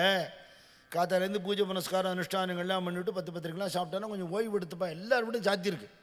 வெயிலாக பொழக்கிறது, வெறும் கால் வைக்க முடியல. எங்கேயாவது ஒதுங்கலான்னு பார்த்தா இடம் இல்லை. அப்படி கஷ்டப்பட்டுன்னு இப்படி வந்துட்டு அக்ரகாரத்தில் அந்த கோவிலில் சிவன் கோயிலுக்கும் இந்த கோயிலில் பெருமாள் கோயில் இருக்கும். அதனால் இப்படி பார்த்தார், எங்கேயும் எதுவுமே ஒரு திறந்து உள்ளே போய் உட்காரலாங்கிறாப்பில் இல்லை. குடிக்க தூத்தமாவது கிடைச்சா போகிறோன்னு இருக்குது, அதுக்கும் வழி இல்லை. சரி, எனக்கு இன்றைக்கி குருநாதர் ஒரு சோதனை வச்சுவிட்டேன். பரவாயில்ல, நேற்றுக்காவது அவருக்கும் கொண்டு வந்த பழம் வந்து நேவேத்தியம் பண்ணி சாப்பிட்டேன், இன்றைக்கி அதுவும் கிடையாது. இன்றைக்கி உபவாசம் இருப்பாமே, சன்னியாசி இதுவும் பழகிக்கு தானே வேணும். அப்போ எனக்கு வேலைக்கு சாப்பாடு கிடைக்கலையான்னு அதுக்கு நான் காவி கட்டி போனேன் அப்படின்னு தோணி போயிடுது. அங்கே சிவன் கோயில் இருந்தது. அதுக்கடுத்துல போய் இப்படி நின்றுட்டு வெளியிலேருந்து கை கூப்பினார். அங்கேயாவது கிடுக்கிடுன்னு யாரோ ஓடி வந்து இங்கிலீஷ்லேயே சொன்னான், சுவாமிஜி இஸ் காலிங் யூ அப்படின்னா. அப்பாடா, யார் பாது பார்த்தா அந்த கோவில் குருக்கள், கைலாசநாத குருக்கள்னு பேர். தபோவனத்துக்கு வந்தவாள்லாம் அந்த காலத்தில் எல்லாரும் அவரை பார்த்துருப்பான். சுவாமி எதிர்க்க மணி பிரவாளமாக அப்படி தேவாரமும் திருவாச்சகமும் திவ்ய பிரபந்தமும் அதில் நடுவில் சுவாமியை பற்றி இவர் அப்போவே ஆசுகவியாக பாடினதெல்லாம் சேர்த்து மழை மாதிரி பொழிவர். சுவாமியோட வீடியோவில் கிளிம்சஸ்லேயே அவர் சுவாமிக்கு பாத பூஜை பண்ணுறது இருக்கு. அப்படி பூஜை பண்ணுறதுல அப்படி ஒரு நேர்த்தி, அப்படி ஒரு அழகு, அப்படி ஒரு டெடிக்கேஷன். அவர் எங்கேருந்து ஓடி வர்றார். வந்துட்டு இவர் ஒன்றுமே கேட்கலையாம். அவர் சொல்கிறார், டக்குன்னு ஒரு சொம்பு ஜலத்தை எடுத்து என் காலில் விட்டார். அதை எடுத்து புரோட்சணம் பண்ணிட்டார், கோவிலை திறந்தார், உள்ளே வாங்கன்னு கூப்பிட்டார். குடிக்கிறதுக்கு தீர்த்தம் கொடுத்தார். கொடுத்துட்டு சில சமயம் நல்ல பசியோடு இருப்போம். சத்சங்கம் முடிச்சுட்டு ஒருத்தராத்துக்கு சாப்பிட போகிறோம். பக்கத்தில் தான் இருக்கு மாமா, கோயிலுக்கு வந்து பார்த்துட்டு போங்கோம்பா. நான் அப்புறம் வரேன். இல்லை நீங்கள் வாங்கோ 2 நிமிஷம் அப்படிம்பா. அங்கே உள்ளே போய் ஒரு சன்னதியும் திறந்து அஷ்டோத்த சஹஸ்ரநாமம்னு சொல்லி நமக்கு 2 கண்ணும் ஒன்றாகி எந்த சாமியை பார்த்தாலும் அன்னபூர்ணியாவே தெரியும். சாமியை முதல்ல சாப்பாடு அப்புறம் கூப்பாடுன்னார். வயிறு ரொம்பினா தான் அவனுக்கு கடவுள் ஞாபகமே வரும். விவேகானந்த சுவாமிஜி சொல்கிறார், பசிச்சவனுக்கு கடவுள் வரணும்னா பிரெட் ரூபத்தில் தாண்டா வரணுங்கிறார். டக்குன்னு உள்ளே கூட்டின்னு போய் இலையை போட்டு மண்டபத்தில் கோவிலில் ஒரு ஓரத்தில் அவரை உட்காத்தி வச்சு சுவாமிக்கு நிவேதனம் பண்ணின அன்னம் சுத்தானந்தா பரமேஸ்வரனுக்கு நைவேத்தியம். பாக்கி சாம்பார் காயெல்லாம் பண்ணி வச்சுருக்கா. இன்னும் அவள் ஆகாரம் எடுத்துக்கலை. நல்லதாக போச்சு. ஒரு அதித்தி வந்திருக்கார். அதித்தி தேவோ பவான் நம்ம சம்பிரதாயத்தை சொல்லியிருக்கா. அதித்தியாக வர்றது. அதித்தின்னு என்ன அர்த்தம் தெரியுமோ? தித்தி அதித்தி. இன்றைக்கி வரப்போகிறேங்கிற இன்ஃபர்மேஷன் கொடுக்காமல் வர்றவருக்கு தான் அதித்தின்னு பேர். நான் எத்தனாம் தேதி வரப்போகிறேன்னு சொல்லிவிட்டு அவர் வரப்போறாருன்னு தெரிஞ்சுன்னு 1/4 மணி நேரம் முன்னாடி வீட்டை விட்டு கிளம்பிட்டு வச்சுக்கோங்க, அது அதித்தி ஆகாது. எப்போ வந்தாலும் இன்முகத்தோட. நான் ஸ்கூலில் படிச்சுட்டு இருக்கிறத சேக்கிழார் சுவாமிகளோட சரித்திரத்தை தமிழ் வாத்தியார் எடுத்தார். குன்றத்தூரில் வந்து விருந்தோம்பல் இருந்தது. யார் வந்தாலும் சாப்பிட்றேளான்னு கேட்பான்னு பாடம் நடத்தினார். சேக்கிழார் காலத்தில் இருந்திருக்கலாம். இன்றைக்கெல்லாம் யார் சாப்பாடு போட போகிறா அப்படின்னு நாங்கள் ஸ்டூடெண்ட்ஸ் பேசிட்டோம். எங்களுக்கு அந்த பாடம் முடிஞ்ச உடனே நடுவில் ஒரு கேப்பில் குன்றத்தூருக்கே எக்ஸ்கர்ஷன் கூட்டின்னு போனோம். போன உடனே அந்த குன்றத்தூர் முருகன் கோவிலுக்கெல்லாம் போயிட்டு சேக்கிழார் சம்மந்தப்பட்ட இடமெல்லாம் பார்த்துன்னு வந்தோம். தாகம் நாக்க வரட்டித்து. எங்கேயாவது வீட்டில் போய் தண்ணி குடிச்சிட்டு வரலான்னு சார்கிட்ட சொல்லிவிட்டு, யாருன்னே தெரியாது, ஒரு வீட்டுக்கு போனோம். அம்மா கொஞ்சம் குடிக்க தண்ணி வேணும்னா. யாருன்னே தெரில. உள்ளே போய் தண்ணி எடுத்துன்னு வந்தா. தம்பிங்களா எந்த ஊர் அப்படின்னா, நாங்களாம் மெட்ராஸு. அப்படியா, மத்தியான நேரமாக இருக்கே சாப்பிட்றீங்களான்னு கேட்டா. இதான் இந்த தேசம். யாருன்னு தெரியாது. கேட்டா பசி நேரத்தில் ஒரு ஜீவன் வந்தால் அந்த ஜீவனுக்கு சாப்பாடு போடணும், பகவானாக நினச்சி போடணும். அவருக்கு அப்படி இன்னைக்கு உபவாசம்னு நினைச்சார். சிவங்கோயிலில் வச்சு சுவாமிக்கு நைவேத்தியமான சாப்பாடு கிடைச்சது. ஆகாரம் முடிஞ்சதுக்கப்புறம் இவ எல்லாரும் அவரை நமஸ்காரம் பண்ணி சாயரட்சி அவர் கோவிலுக்குள்ளே கூட்டின்னு போய் எல்லா இடமும் காட்டினா. அவர் எழுதுகிறார், நான் அந்நிய மதத்தவன் அந்நிய தேசத்தவன் அவன் நினைக்கல. நான் காஷாய வஸ்திரத்தினால தண்டத்தினால இந்த ஹிந்து தர்மத்து சன்னியாசி கொடுக்குற மரியாதையை எனக்கு கொடுத்தான்னு எழுதியிருக்கேன். ஒரு பேதம் இல்லை.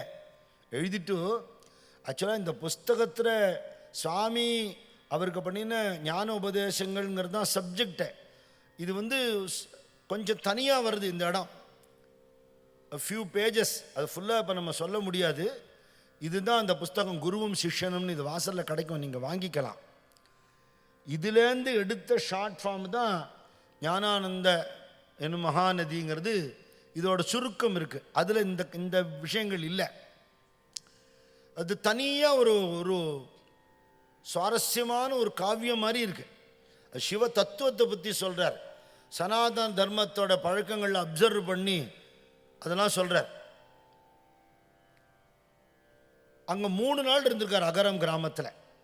அகரம்ங்கிறதே எப்படி வந்தது? அக்ரஹாரத்தோட மறுவல் தான் அகரம்ங்கிறது. ஏன் அக்ரஹாரம்னு பேருன்னா, அக்ரன்னா முதல், ஹாரம்னா மாலை. ஒரு ஊருக்கு முதல் மாலையாக இருப்பது வேதம் ஓதக்கூடிய அந்தணர்கள் வாழக்கூடிய அக்ரஹாரம். அதுக்கு ஏன் இம்பார்ட்டன்ஸ் கொடுத்துருக்கா? உலகத்தில் இருக்கிற எல்லாரும் க்ஷேமமாக இருக்கணும்னு பிரார்த்தனை பண்ணக்கூடியவர்கள் வாழக்கூடிய இடம்ங்கிறதுனால அவர்கள் வாழ்ந்தால் உலகம் வாழுங்கிறதுக்காக. ஞானசம்பந்தரே வாழ்க அந்தணர்னு சொன்னார். ஜாதி அபிமானம் இல்லை. வாழ்க அந்தணர் வானவர் ஆனினம் வீழ்க தன்புனல் வேந்தனும் மூங்குக ஆழ்க தீயது எல்லாம் ஹரநாமமே சூழ்க வையகமும் துயர் தீர்கவே. இது எப்படி பார்க்கணும்? வாழ்க அந்தணர் வையகமும் துயர் தீர்கவே. வாழ்க ஆனினம் வையகமும் துயர் தீர்கவே. அப்படி வந்து சேர்க்கணும். உலகம் க்ஷேமமாக இருக்கணுமா, இதுக்காகவே பிரார்த்தனை பண்ணுறதுக்குன்னு ஒரு கம்யூனிட்டி. அவளுக்கு வேலையே அதுதான். யாருடைய நித்திய கர்மானுஷ்டானத்திலையும் எங்கள் கம்யூனிட்டி தவிர பாக்கி பேர்லாம் குட்டிச்சோரா போகணுன்னு ஒரு மந்திரமும் இல்லை. லோகா சமஸ்தா சுகினோ பவந்து, சர்வே ஜனா சுகினோ பவந்து, சமஸ்த சன்மங்களானி சந்து, அவ்வளோ பேர் நன்னா இருக்கட்டும். சர்வே பவந்து சுகினா சர்வே சந்து நிராமயா சர்வே பத்ராணி பஷ்யந்து மா கஷ்டித் துக்க பவேத். அத்தனை பேருக்கும் அமைதியும் ஆனந்தமும் சந்தோஷமும் கிடைக்கட்டும், யாருக்கும் துக்கம் வராமல் இருக்கட்டும், யாருக்கும் வியாதி வராமல் இருக்கட்டும். இதுதான் நம்மளோட கடமை. அத்தனை பேருக்காக மந்திர பலத்தால் பிரார்த்திக்கக்கூடியவன் அந்தணன். அத்தனை பேருக்காக புஜபலத்தால் நாட்டை காப்பாற்றுறவன் க்ஷத்ரியன். அத்தனை பேருக்காக தன பலத்தால் நாட்டுக்கு பொருளாதாரம் கொடுக்கிறவன் வைஷ்யன். அத்தனை பேருக்கும் உடல் பலத்தால் தொண்டு பண்ணுறவன் சதுர்த்தன், நாலாவது வருணத்தவன். யார் மட்டும் இதில் யார் வேண்டாம்? இந்த விவகாரங்கள்லாம் அடுத்தவா கிளப்பி விட்டதே தவிர நம்ம தேசத்தில் அவ்வளோ பேரும் ஒத்துமையாக தான் இருந்திருக்கான். பிராமணனுக்கு கொடுக்குற மரியாதை எதனால? அவன் கையில் பணங்காசு ரொம்ப வச்சுக்கக்கூடாது, ஏழ்மையில எளிமையில தான் இருந்திருக்கார்கள் அந்தணர்கள் அந்த காலத்தில். இதில் சொல்கிறார் அவர் அபிஷிக்தானந்தா, இந்த கோவிலில் பூஜையை பண்ணிட்டு காலங்காத்தால் ஏந்திருந்து தினம் அவர் தள்ளி இருக்கிற ஒரு கோவிலுக்கு போவார். கைலாசநாதர் வசந்த கிருஷ்ணாபுரம்ங்கிற ஊரில், அங்கே போய் பூஜை பண்ணிட்டு வயல் வரப்பில் நடந்து போனோம். ரொம்ப நேரம் நடக்கணும், யாரும் இருக்க மாட்டா. பாழடைஞ்ச கோவில், சாமி கவனிக்கிறதுக்கு ஆள் இல்லை. அவருக்கு 20 ரூபா சம்பளமா அந்த காலத்தில். அந்த 20 ரூபா சம்பளம் கிடச்சி 1 வருஷம் ஆச்சான் இவர் போன போது. இவரே தான் வீட்டிலேருந்து அரிசியெல்லாம் கொண்டு போய், விளக்குக்கு எண்ணெய் கொண்டு போய், புஷ்பம் கொண்டு போய் சுவாமி பூஜை பண்ணிட்டு வருவார். இப்படி பழைக்க தெரியாமல் இருக்காருங்கிறாப்புல சிவாச்சாரியாருடைய மனைவி யார்ட்டையா புலம்பணும், இவரை திருந்த மாட்டேங்கிறார். அபிஷிக்தானந்த சுவாமிகிட்ட சொல்லியிருக்கா, நீங்கள் கொஞ்சம் சொல்லுங்களேன், அங்கே பணம் கொடுக்க மாட்டேங்கிறா, இங்கேருந்து மெனக்கிட்டு அங்கே போயிட்டு இங்கே பூஜை பண்ணிவிட்டு ஒரு நாளை போல் 2 மணி ஆகிடுது மத்தியானம் அவர் சாப்பிட்றத அப்படின்னா அவர் சொன்ன பதில் அவர் போட்டிருக்காரு. நீங்கள் சொல்லுங்கள் சுவாமி, ஒரு 20 ரூபா பணத்துக்காக பரமேஸ்வரனை பூஜை இல்லாமல் விடலாமாங்கிற கண்டு தண்ணி வர இதெல்லாம் படித்தா இன்றைக்கும் அந்த மாதிரி எத்தனையோ பூஜை பண்ணுறவா இருக்கா. வயிற்ற விட்ட காயை போட்டு தன்னோட காசை கொடுத்து உலகத்தை காப்பாற்றுற சுவாமியை இவா காப்பாற்றுறவா இருக்கா. அர்ச்சாவதார மூர்த்தி அப்படி பரிபாலனம் பண்ணுற இன்றைக்கும் இருக்கா. அவர் சொல்கிறார், அவர் 20 ரூபா பணத்துக்காக ஒரு சொம்பு தண்ணி 2 வில்வம் போட்டு எனக்கு தெரிஞ்ச மந்திரத்தை சொல்கிறேன், இதுக்கு நான் சோம்பேறித்தனை படலாமான்னு கேட்குறேன். அதனால தானே அவரே அவர் வாயாலே என்கிட்ட சொன்னது, கைலாசநாத குருக்கள் சொன்னது, சாட்சாத் பரமேஸ்வரனே பிரம்மஜானியாக நம்ம சுவாமியாக அவருக்கு பூஜை பண்ணுற பாக்கியம் எனக்கு கிடைச்சதுன்னு என்கிட்ட சொன்னேன். அந்த பக்தி, அந்த அர்ச்சாவதார மூர்த்தி மேலே அவருக்கு இருந்த பக்தி ஒரு பிரத்யட்சமான சிவபெருமான காட்டிது அவருக்கு. அங்கே 3 நாள் இருந்து சந்தியாவந்தனம் உள்பட எல்லாத்த பற்றியும் எழுதியிருக்கார் அபிஷிக்தானந்தா. அதில் எதுக்காக அந்தணர்கள் சந்தியாவந்தனம் பண்ணுறா, இந்த பிரகிருத்தியோடு ஒன்றி அந்த அனுஷ்டானம் எப்படி பண்ணுறா, எத்தனை ஸ்ரத்தையோடு சூரிய பகவானுக்கு அர்க்கியம் கொடுக்குறா, அந்த வெளியில் தெரிகிற இந்த தேஜஸ் இவா ஜபம் பண்ணி இவா முகத்துக்கு எப்படி வருது, இவா வாழ்க்கை எப்பேற்பட்ட தியாகமயமாக இருக்குது, அந்த தியாகத்தோட வேதம் சொல்லி அவ ஒரு வார்த்தை சொன்னால் அது எப்படி பலிக்கும் எல்லாம் அவர் பார்த்து அனுபவித்து உள் வாங்கிண்டு அந்தணர்களுடைய நித்திய விருத்தியை பற்றி அவ்வளோ விஸ்தாரமாக எழுதுகிறார். 3 நாளுக்கு அப்புறம் சுவாமி வந்துட்டார்னு தகவல் வந்தது. தபோவனம் வந்துட்டார். மெதுவாக இவர் அவாட்ட உத்தரவு வாங்கிண்டு, அந்த 3 நாள் என்னால் மறக்க முடியல, இவர்கிட்ட கேட்டுட்டு நான் வசந்த கிருஷ்ணாபுரமும் போனேன், கௌரிப்பார் இல்லாத அந்த சிவன் கோயில் அப்படி ஒரு சாநித்தியம் இருந்ததை நான் பார்த்தேங்கிற. அந்த சாநித்தியம் இல்லாத கோவிலாக எந்த கோவில் இருக்கும் தெரியுமோ? எங்கே படாடோபம் இருக்கும் அங்கே சாமி இருக்க மாட்டார். ஒருத்தர் அந்த காலத்தில் எழுதினார் ஒரு கட்டுரை, ஒரு இடத்த பேர் குறிப்பிட விரும்பலை, ஒரு மகானோட ஆராதனை கோலாகலமாக நடக்கிறது. அதுக்கு ஒருத்தர் கமெண்ட் எழுதினார். நான் அதுக்கு ஒரு நாள் முன்னாடி பஸ் ஸ்டாண்டுக்கு போனேன். பஸ் ஸ்டாண்டில் அந்த சுவாமிகள் நின்றுட்டு இருந்தார். யாருக்கு ஆராதனையும் அவர்.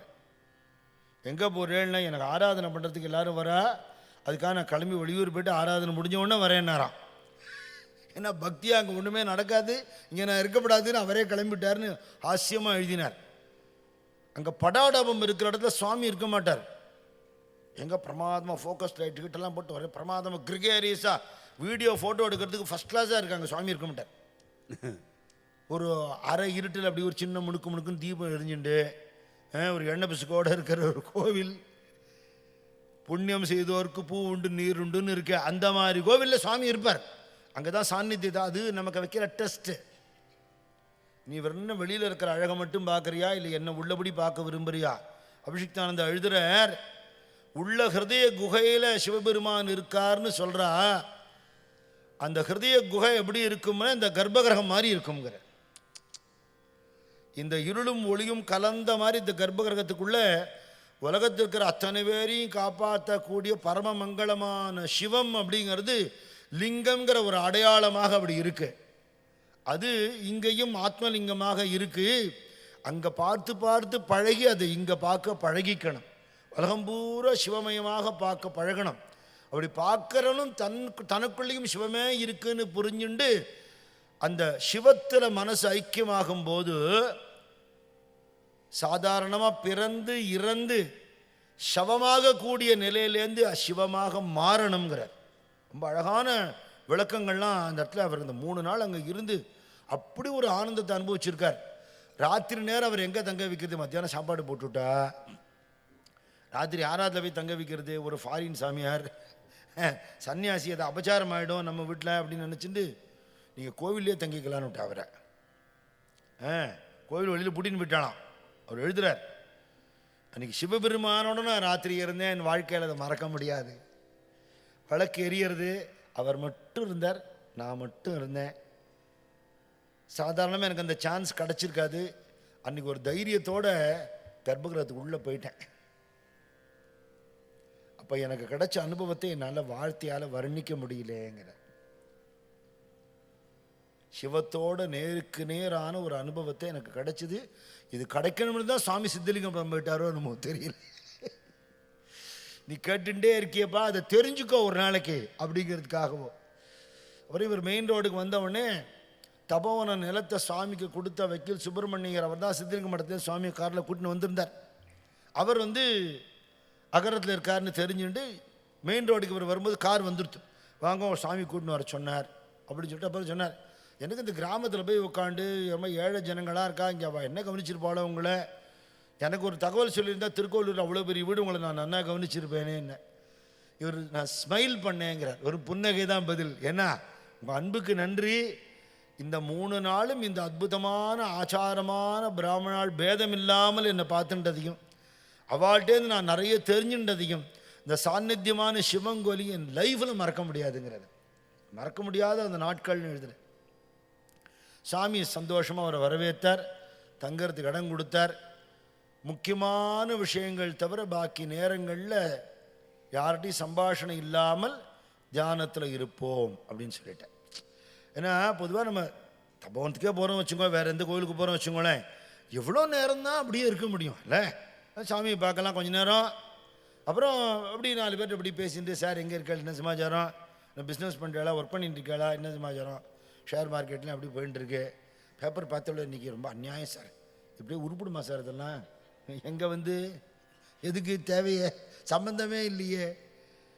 லௌகீகத்திலேருந்து வெளியில் வர முடியல, எங்கே தெய்வீகமான இடத்துக்கு போனால் கூட 2 நாள் பேப்பரை படிக்கல சார், மண்டை வெடிச்சிடும் போல இருக்குங்கிறான். யார்கிட்டையும் பேசுறத தவிர்த்துடுங்கன்றார் சுவாமி. அது மாதிரி ஏகாந்தமாக இருந்தேன். சில சமயம் வெளியில் சுவாமியோட பேசுவேன், பழகுவேன். ஒரு நாளைக்கு காலங்காத்தால் இந்த தபோவனத்தோட ரொட்டீன் இன்றைக்கும் 4 o'clock கார்த்தால. ஆமாம், இன்றைக்கும் கோபூஜை 4 மணி தபோவனம், பிரம்ம முகூர்த்தம் தான். சுவாமி காலத்தில் கொஞ்சம் முன்னாடி என்ன 3 மணிக்கு மணி அடிச்சுடுறார், அவ்வளோதான். தூங்கவே மாட்டாரா இவர் அப்படின்னு 4 மணிக்கு சுவாமியோட யாரோ பேசின்னு இருக்கான். இவர் இருக்கிற அறை பக்கத்தில் இருந்தனால அப்படி கவனிச்சார். ஏதோ வேதாந்த விஷயமா இருக்கு, பிரம்மஞானத்தை பற்றி பேசுகிறா, அத்வைதத்தை பற்றி பேசுகிறா.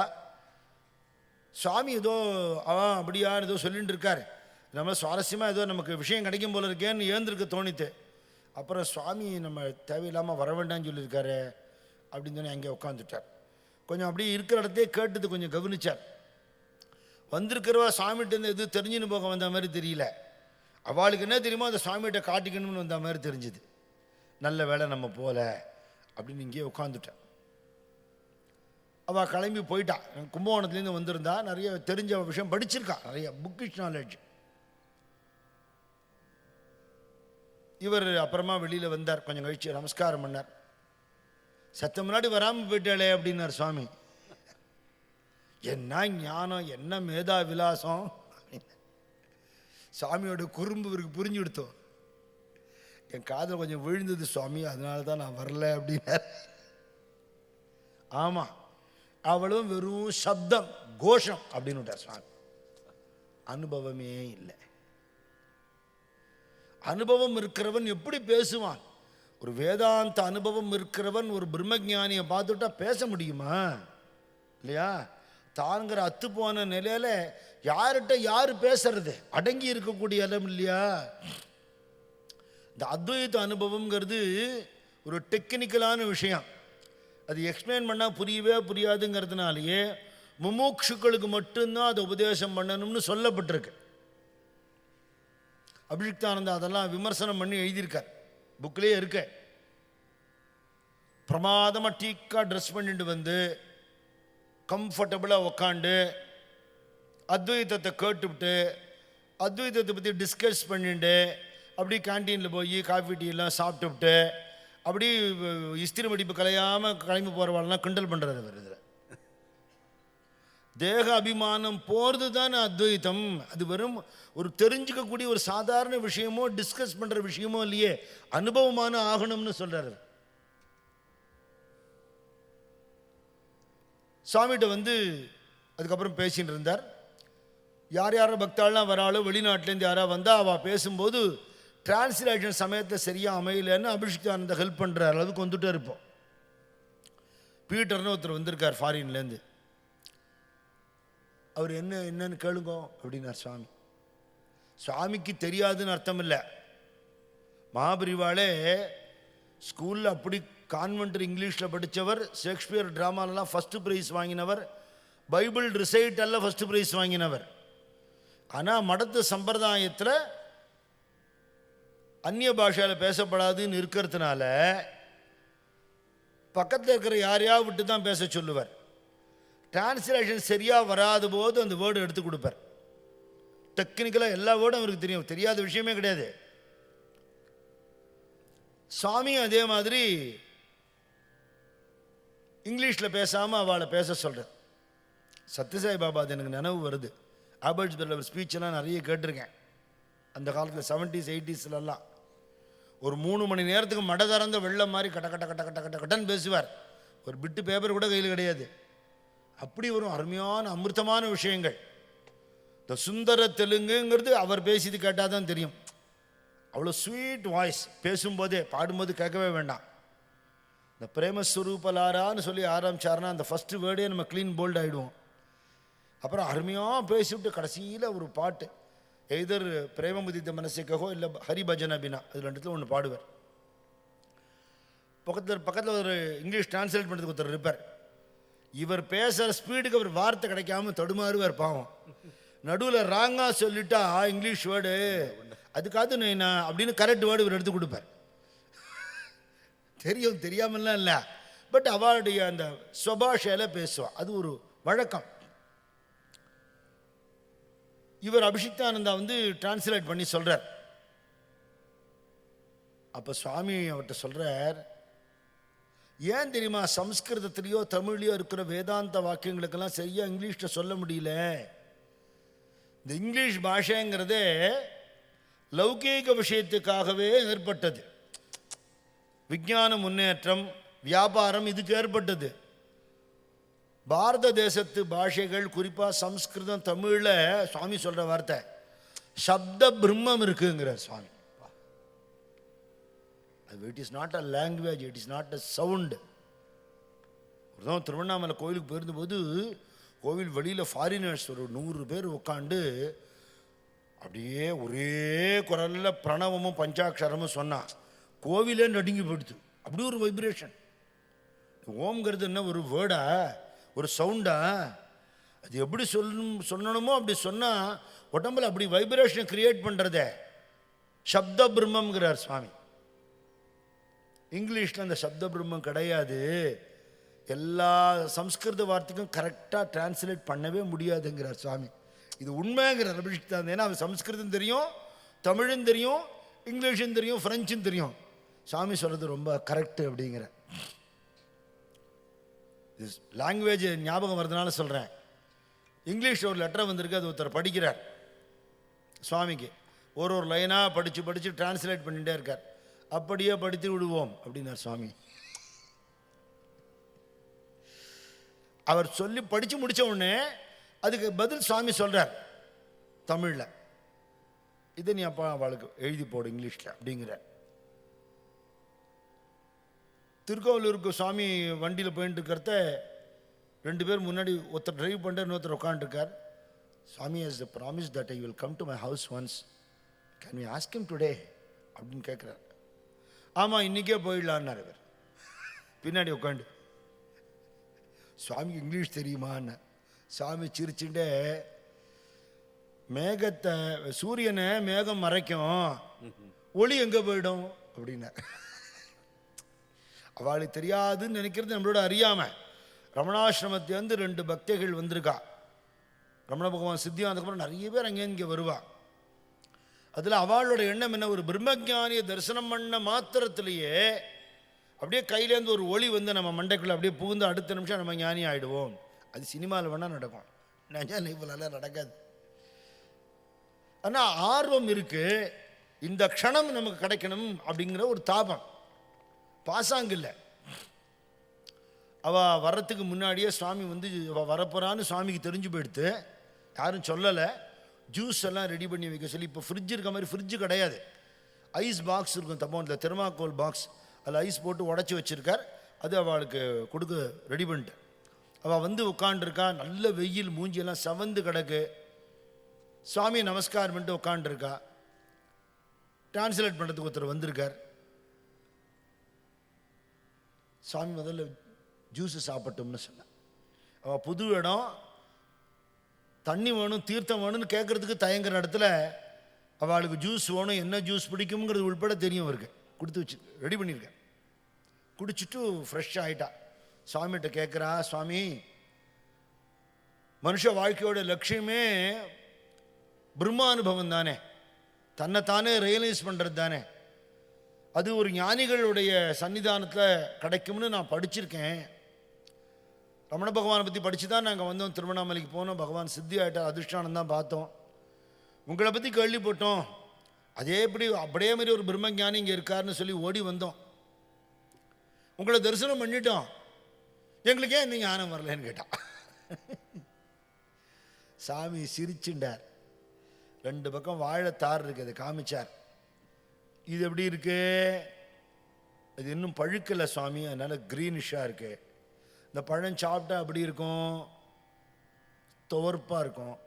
இது எப்படி இருக்கு, மஞ்சளாக இருக்கு. பழம் சாப்பிட்டா அப்படி இருக்கும், திதிக்கும். இது இப்படி இருந்தது, இது இப்படி ஆகும்.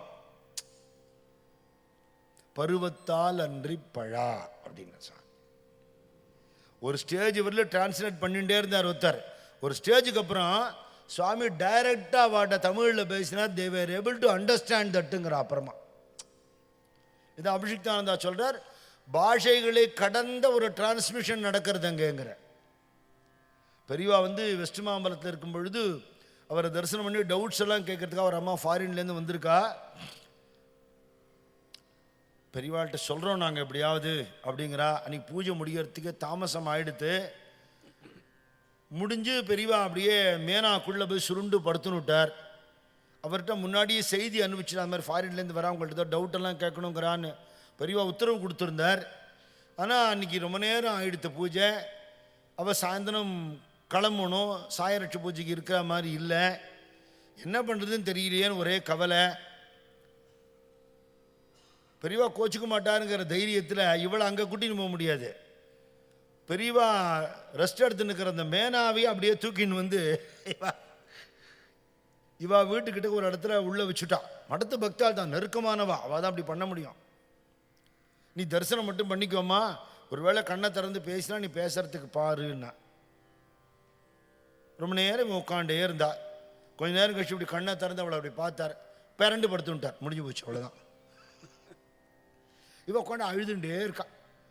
சரி இந்த சான்ஸ் போயிடுத்துன்னு நினச்சி அழறா போல் இருக்குன்னு நினச்சிட்டு அதுக்கப்புறம் அவள் டைம் எடுத்து கிளம்புறேங்கிறா.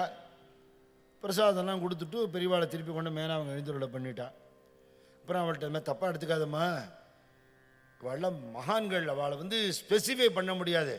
நீங்கள் கிவன் அப்பாயின்மெண்ட் டு ஹர், நீங்கள் எப்படி நீங்கள் அதை கீப்பப் பண்ணாமல் இருக்கலாம்னு நம்ம ஆஃபீஸில் கேட்குற மாதிரிலாம் கேட்க முடியாது. அவள் சொல்கிறா, yes answered to all my questions. ஒரு வார்த்தை கூட பேசலை. இது மாதிரி மகான்கள் சரித்திரத்தை நிறைய நடக்கும். அபினவ வித்யாதித்ய சுவாமிகளோட லீலையும் இப்படியே ஒன்று இருக்குது. ஒரு வார்த்தை கூட பேசலை, என் சந்தேகம் தீர்ந்துதுங்கிறார் ஒரு சாது. வெறும் பார்வை, கிளான்ஸ், அவ்வளவுதான். அவளால் அது முடியும். இந்த இதை வந்து எனக்கு நேர்ந்த அனுபவம்னு அபிஷித்தான் தான் சொல்கிறேன். ஒரு சில பேருக்கு அப்படி டிரான்ஸ்லேட் பண்ணி சொல்லியிருக்கேன். அந்த ஃபாரின்லேருந்து வந்த யங்ஸ்டருக்கு கேட்கும்போது சொல்கிறார், எதுக்கு வந்திருக்கேன்னு சுவாமி கேட்டார். நான் யோகம் தெரிஞ்சுக்கணுங்கிறதுக்காக வந்திருக்கேன். சுவாமி சொல்றார், யோகம்ங்கிறது ஒரு உடம்புக்கான பயிற்சி இல்லை. யோகம்னா என்ன? இறைவனோடு ஒன்றுவது யோகம். யோகா சித்த விருத்தி நிரோதா, மனசு ஒடுங்குகிறதுங்கிறது தான் யோகத்துடையது. அதனால நீ என்ன பண்ணணும், யோகம் கற்றுக்கணும்னு நீ நினைக்கிற இல்லையா, கற்றுக்க நினைக்கிறவன் யாருன்னு உனக்குள்ள ஆராய்ச்சி பண்ணு. மனசு அடங்கிறதுங்கிறது ஒன்று தான் அவ்வளவு சாதனையோட லட்சியம். அதுக்கான பிரயத்தனம் இருக்கணுமே தவிர தனித்தனியாக போய் இந்த ஆசிரமத்துக்கு போனேன், இந்த மகான்கிட்ட கொஞ்ச நாள் இருந்தேன், அந்த ஆசிரமத்துக்கு போனேன், அங்கே கொஞ்ச நாள் இருந்தேன், இவா சொன்ன புக்கை பிடிச்சேன், அவா சொன்னதை கேட்டேன்னா சுவாமி கிண்டல் பண்ணுறார். திருக்கோவிலூருக்கு போகணுன்னு ஒருத்தன் 10 பேர்ட்டு ரூட்டு கேட்டானா திருக்கோவிலூருக்கு போகவே இல்லையா கடைசியிலங்கிறார். அந்த மாதிரி ஆகப்படாது. ஒரு தெளிவான இடத்துக்கு போ, தெரிஞ்சுக்கோ, தெரிஞ்சுனதை உடனே ப்ராக்டிஸ் பண்ணு. அப்படி இருந்தால் நீ என்ன நினைக்கிறியோ அது உனக்கு சித்திக்கும்னு சொல்ற. இன்னொரு பக்தர் சொல்றார், சுவாமி தியானம் பண்ணணும்னு அவ்வளவு சுலபமாக வரமாட்டேங்கிறது, நிறைய இடைஞ்சல்லாம் இருக்கு.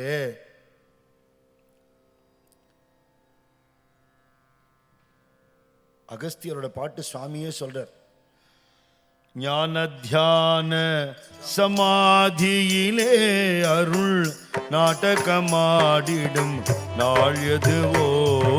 ஞான தியான சமாதியிலே அருள் நாடகமாடிடும் நாள் எதுவோ. ஹரிநாமத்திலே பிரபு நாமத்திலே ஒரு பித்தனை போல் நான் நர்த்தனமாடிடும் நாள் எதுவோ. ஹரிநாமத்திலே பிரபு நாமத்திலே ஒரு பித்தனை போல் நான் நர்த்தனமாடிடும் நாள் எதுவோ.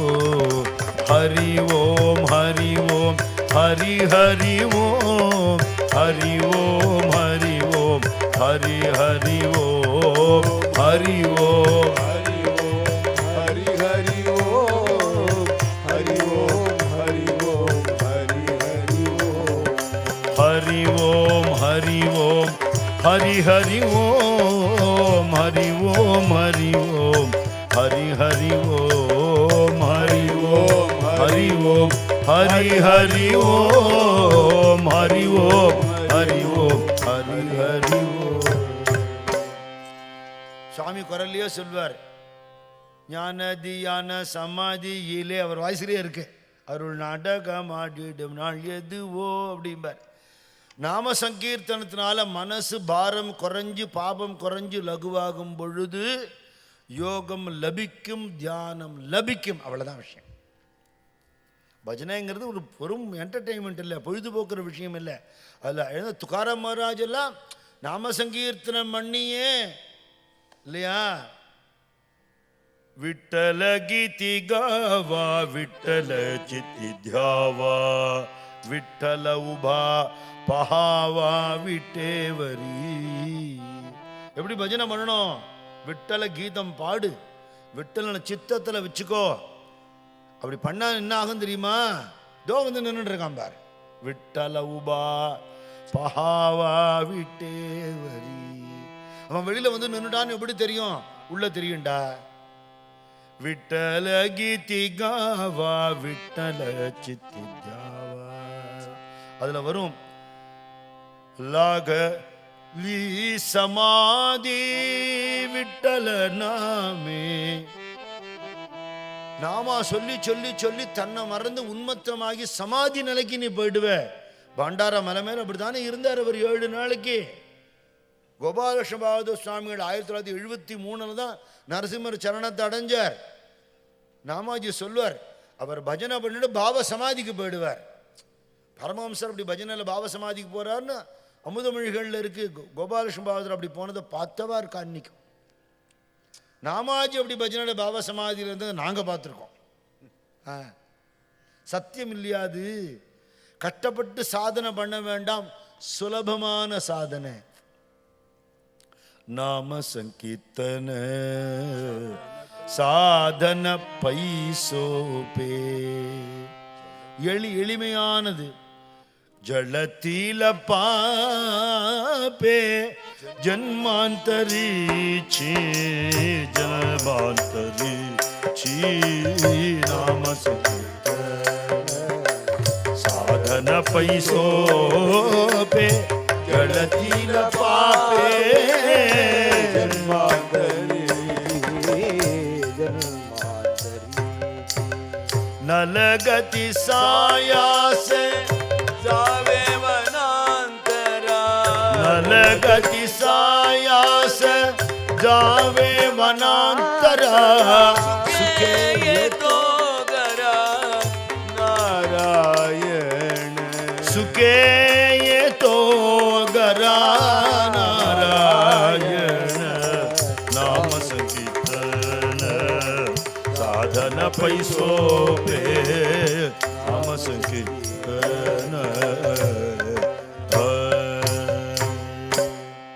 நலகதி சாயாச. கஷ்டப்படாதடா. அப்பாட எப்படி ஒருத்தர் சொல்லிவிட்டாரு, ஏன்னா நீ பண்ணா உருப்பிட மாட்ட, உனக்கு தெரியாது.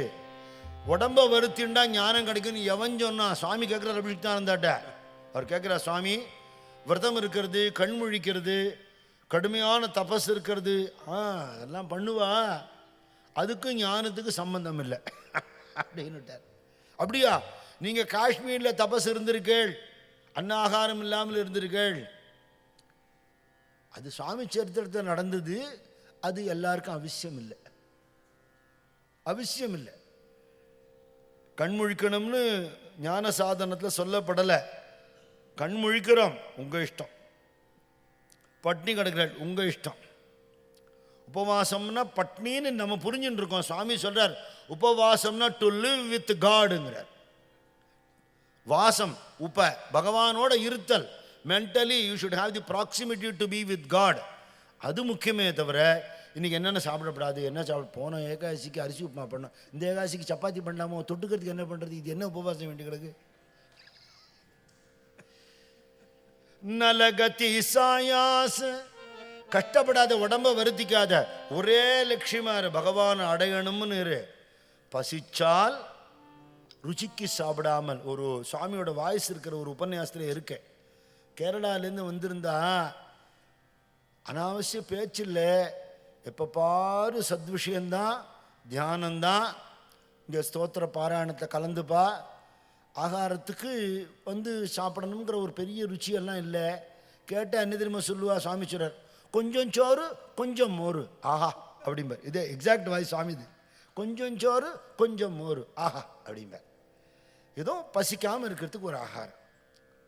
பட்டி கிடக்கணும்னு கட்டாயமாக சொல்லலை, உனக்கு பகவானோட தியானத்தில் பசி மறந்து போகணும்னு சொல்கிறது. பட்னி எப்படின்னா, வாண்டனா பட்னி கிடந்து, நீ சங்கடக சதுர்த்தி இன்னைக்கு பார்த்து சந்திரன் லேட்டாக வருதே, இவன் சங்கடஹர சதுர்த்தியே நிறைய பேருக்கு வரமாட்டேன், சங்கட சதுர்த்திங்கிறான், சதுர்த்திக்கே சங்கடம், ஒழுங்காக வாயில வரமாட்டேங்கிறது. பிரதோஷ விரதங்கிற போயிட்டு வந்து சாப்பிடணும். வீட்டுக்கு வந்தால் இவன் சிவனை பார்த்துட்டு வந்து இவனே ருத்ராகாரமாக ஆயிடுவான். நெத்தி கண்ணை திறந்து என்னடி இவ்வளோ நாழியாக இருந்து கத்துவான். இனி பண்ணவே வேணாமே. பரமேஸ்வரனே சாந்த ஸ்வரூபி இல்லையா? அந்த சாந்தம் உனக்குள்ளே வரலேன்னுட்டா நீ என்ன சிவ பூஜை பண்ணுற? லாபம் இல்லையே. ஆனால் விரதங்களோ தபஸோ பெறத்தியாருக்கு இடைஞ்சல் பண்ணாமல் இருந்தால் தான் பிரயோஜனம். ஒரு ஜீவனை இம்சை பண்ணி நீ விரதம், சுவாமி அதை கண்டிக்கிறார். அது விரதம் இருக்கேன், ஜபம் பண்ணுறேன், மாலை உருட்டுறேன், அடுத்த வாழை டார்ச்சர் பண்ணுறது, ஆமாம், இதெல்லாம் சுவாமி பரிகாசம் பண்ணுறார். ஒரு அம்மா உபவாசம் இருக்கேன் இன்னைக்குன்னு சொன்னால் சுவாமி சொன்னார், அதெல்லாம் நம்ம ஏற்கனவே இருந்துட்டோம், அதனால தான் இங்கே வந்திருக்கோம்.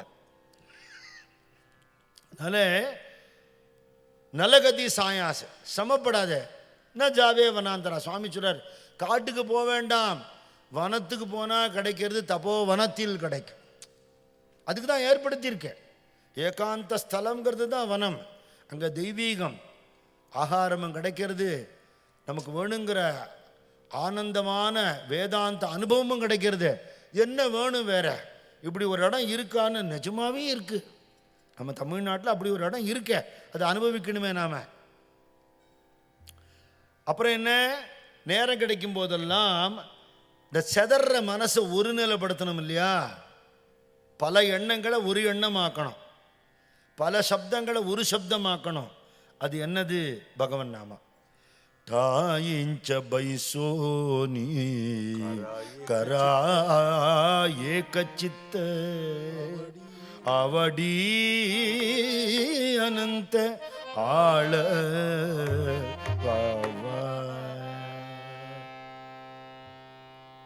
மனசு ஒருநிலைப்படுத்தி நாமா சொல்லும் போது சொல்லு. அப்புறம் என்ன? போறத வரத நின்றும் இருந்தும் கிடந்தும் நடந்தும் நினைப்பது உன்னை. எப்ப பார்த்தாலும் சொல்லிட்டாரு, ஆனந்தமா சொல்லிட்டாரு. எப்படி சொல்லணும்? நாவி நிக்க மனமி நிக்க நாடி நிக்க நாடி நிக்க நாளெல்லாம் மறந்திருந்து பாடுவோம்.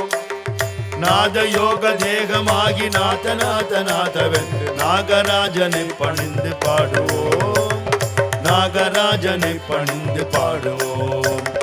ஓம் நமோ நாராயணாய ஓம் நமோ நாராயணாய ஓம் நமோ நாராயணாய ஓம் நமோ நமோ ஓம் நமோ நாராயணாய ஓம் நமோ நாராயணாய ஓம் நமோ நாராயணாய ஓம் நமோ நமோ. நான் இனிக்க கடனேன்னு சொல்லப்படாது. சொல்லும்போது திதிக்கணும், நாம அப்படி அனுபவிச்சு சொல்லணும். நான் இனிக்க, மனம் இனிக்க, நாம் இனிக்க, உடம்பு பூரா மாதுரியமா போயிடும். நாடு இனிக்க, நாடு பூரா இன்பம் ஆனந்தம். அப்படி நாளெல்லாம் மறந்திருந்து பாடுவோம்னாலே தியான லயத்தோட பஜனை பண்ணணும் தான் அர்த்தம். சுவாமி அதை தான் விரும்பினார். ஒருத்தர்கிட்ட சொன்னாராம், ராத்திரியெல்லாம் மழை பெஞ்சது, ரோட்ல தவளை கத்திண்டே இருந்தது, அப்படி பாடப்படாதுன்னாராம். ஏதோ சவுண்டு கொடுக்கப்படாது, உள்ளம் உருகி பாடணும். மாணிக்க வாசகர் திருவாசகம் கதறி கதறின்னா பாடினார். அந்த கதறல் வேணுமே, அந்த உருக்கம் வேணுமே. அப்படி பாடினா க்ஷேமம் கிடைக்கும்னு தான் சுவாமி சொன்னார். தேசத்துக்கே க்ஷேமம் உண்டாகும். அகஸ்தியர் பாட்டுக்களை வெளியில் கொண்டது சுவாமி தான். நாமசங்கீர்த்தன மார்க்கத்துக்கு இன்னைக்கு ஒரு புத்துயிர் கிடைச்சிருக்கு சுவாமியோட கருணையால. ஆனா பஜனையா புரிஞ்சுக்காம பண்றத சுவாமி ஒத்துக்கலை.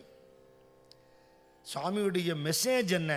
சுவாமி எதுக்காக பூமிக்கு வந்து நமக்கெல்லாம் அனுகிரகம் பண்ணினார் அப்படிங்கிற அந்த தன்மையை புரிஞ்சுன்னு இதை ஒரு உபன்யாச சுவாமியோ சொல்லியிருக்கார். ஞானம் இல்லாத பக்தி பயன்படாதுங்கிறார். ஞான மிஸ்ர பக்தியோடு இருக்கணுங்கிறார். அதே நேரம் அத்வைத சாதனையால் ஈடுபடுறேன்னு வந்தவாட்டு என்ன சொல்றார்? ஆமா, அதெல்லாம் அவசியம்தான், நமக்கு இல்லை. சம்சாரிகளா இருக்கிறவாளுக்கு வேற பிரிஸ்கிரிப்ஷன், சன்னியாசிகளுக்கு வேற பிரிஸ்கிரிப்ஷன். இந்த மருந்து அவ சாப்பிடக்கூடாது. ஏன்னா நீ பஜனை பண்றேன்னு போயிட்டு அங்க போய் கீர்த்தனத்தை மறந்து காம்போதி கல்யாணின்னு போயிடுவேன், ராகத்தில் போயிடும். சங்கீர்த்தனத்திலேருந்து சங்கீதத்துக்கு இறங்கிடும். அப்ரிசியேஷன் டிப்ரிசியேஷன் போயிடும். புத்தி சதுரிடும். சால்வை மாலை மரியாதை சம்பாவனை என்ன மதிக்கிறான் ஒன்ன மதிக்கிறான் அப்படியே இறங்கி போயிடும். அதனாலேயே ரொம்ப பாவபூர்வமான பஜனையை தவிர சங்கீதமான நிகழ்ச்சிகளுக்கு சன்னியாசிகள் வரக்கூடாதுன்னு சொல்லப்பட்டிருக்கு. பெரியவாளுக்கு தெரியாததில்லை. அவர் எதிர்க்க எல்லாரும் பாடுவா. அவர் பாவத்தோடு தான் கேட்பார். அவள் சங்கீதமாக பாடினாலும் அவள் அதான் விட்டு அந்த லைனெல்லாம் எடுத்து கொடுப்பார்.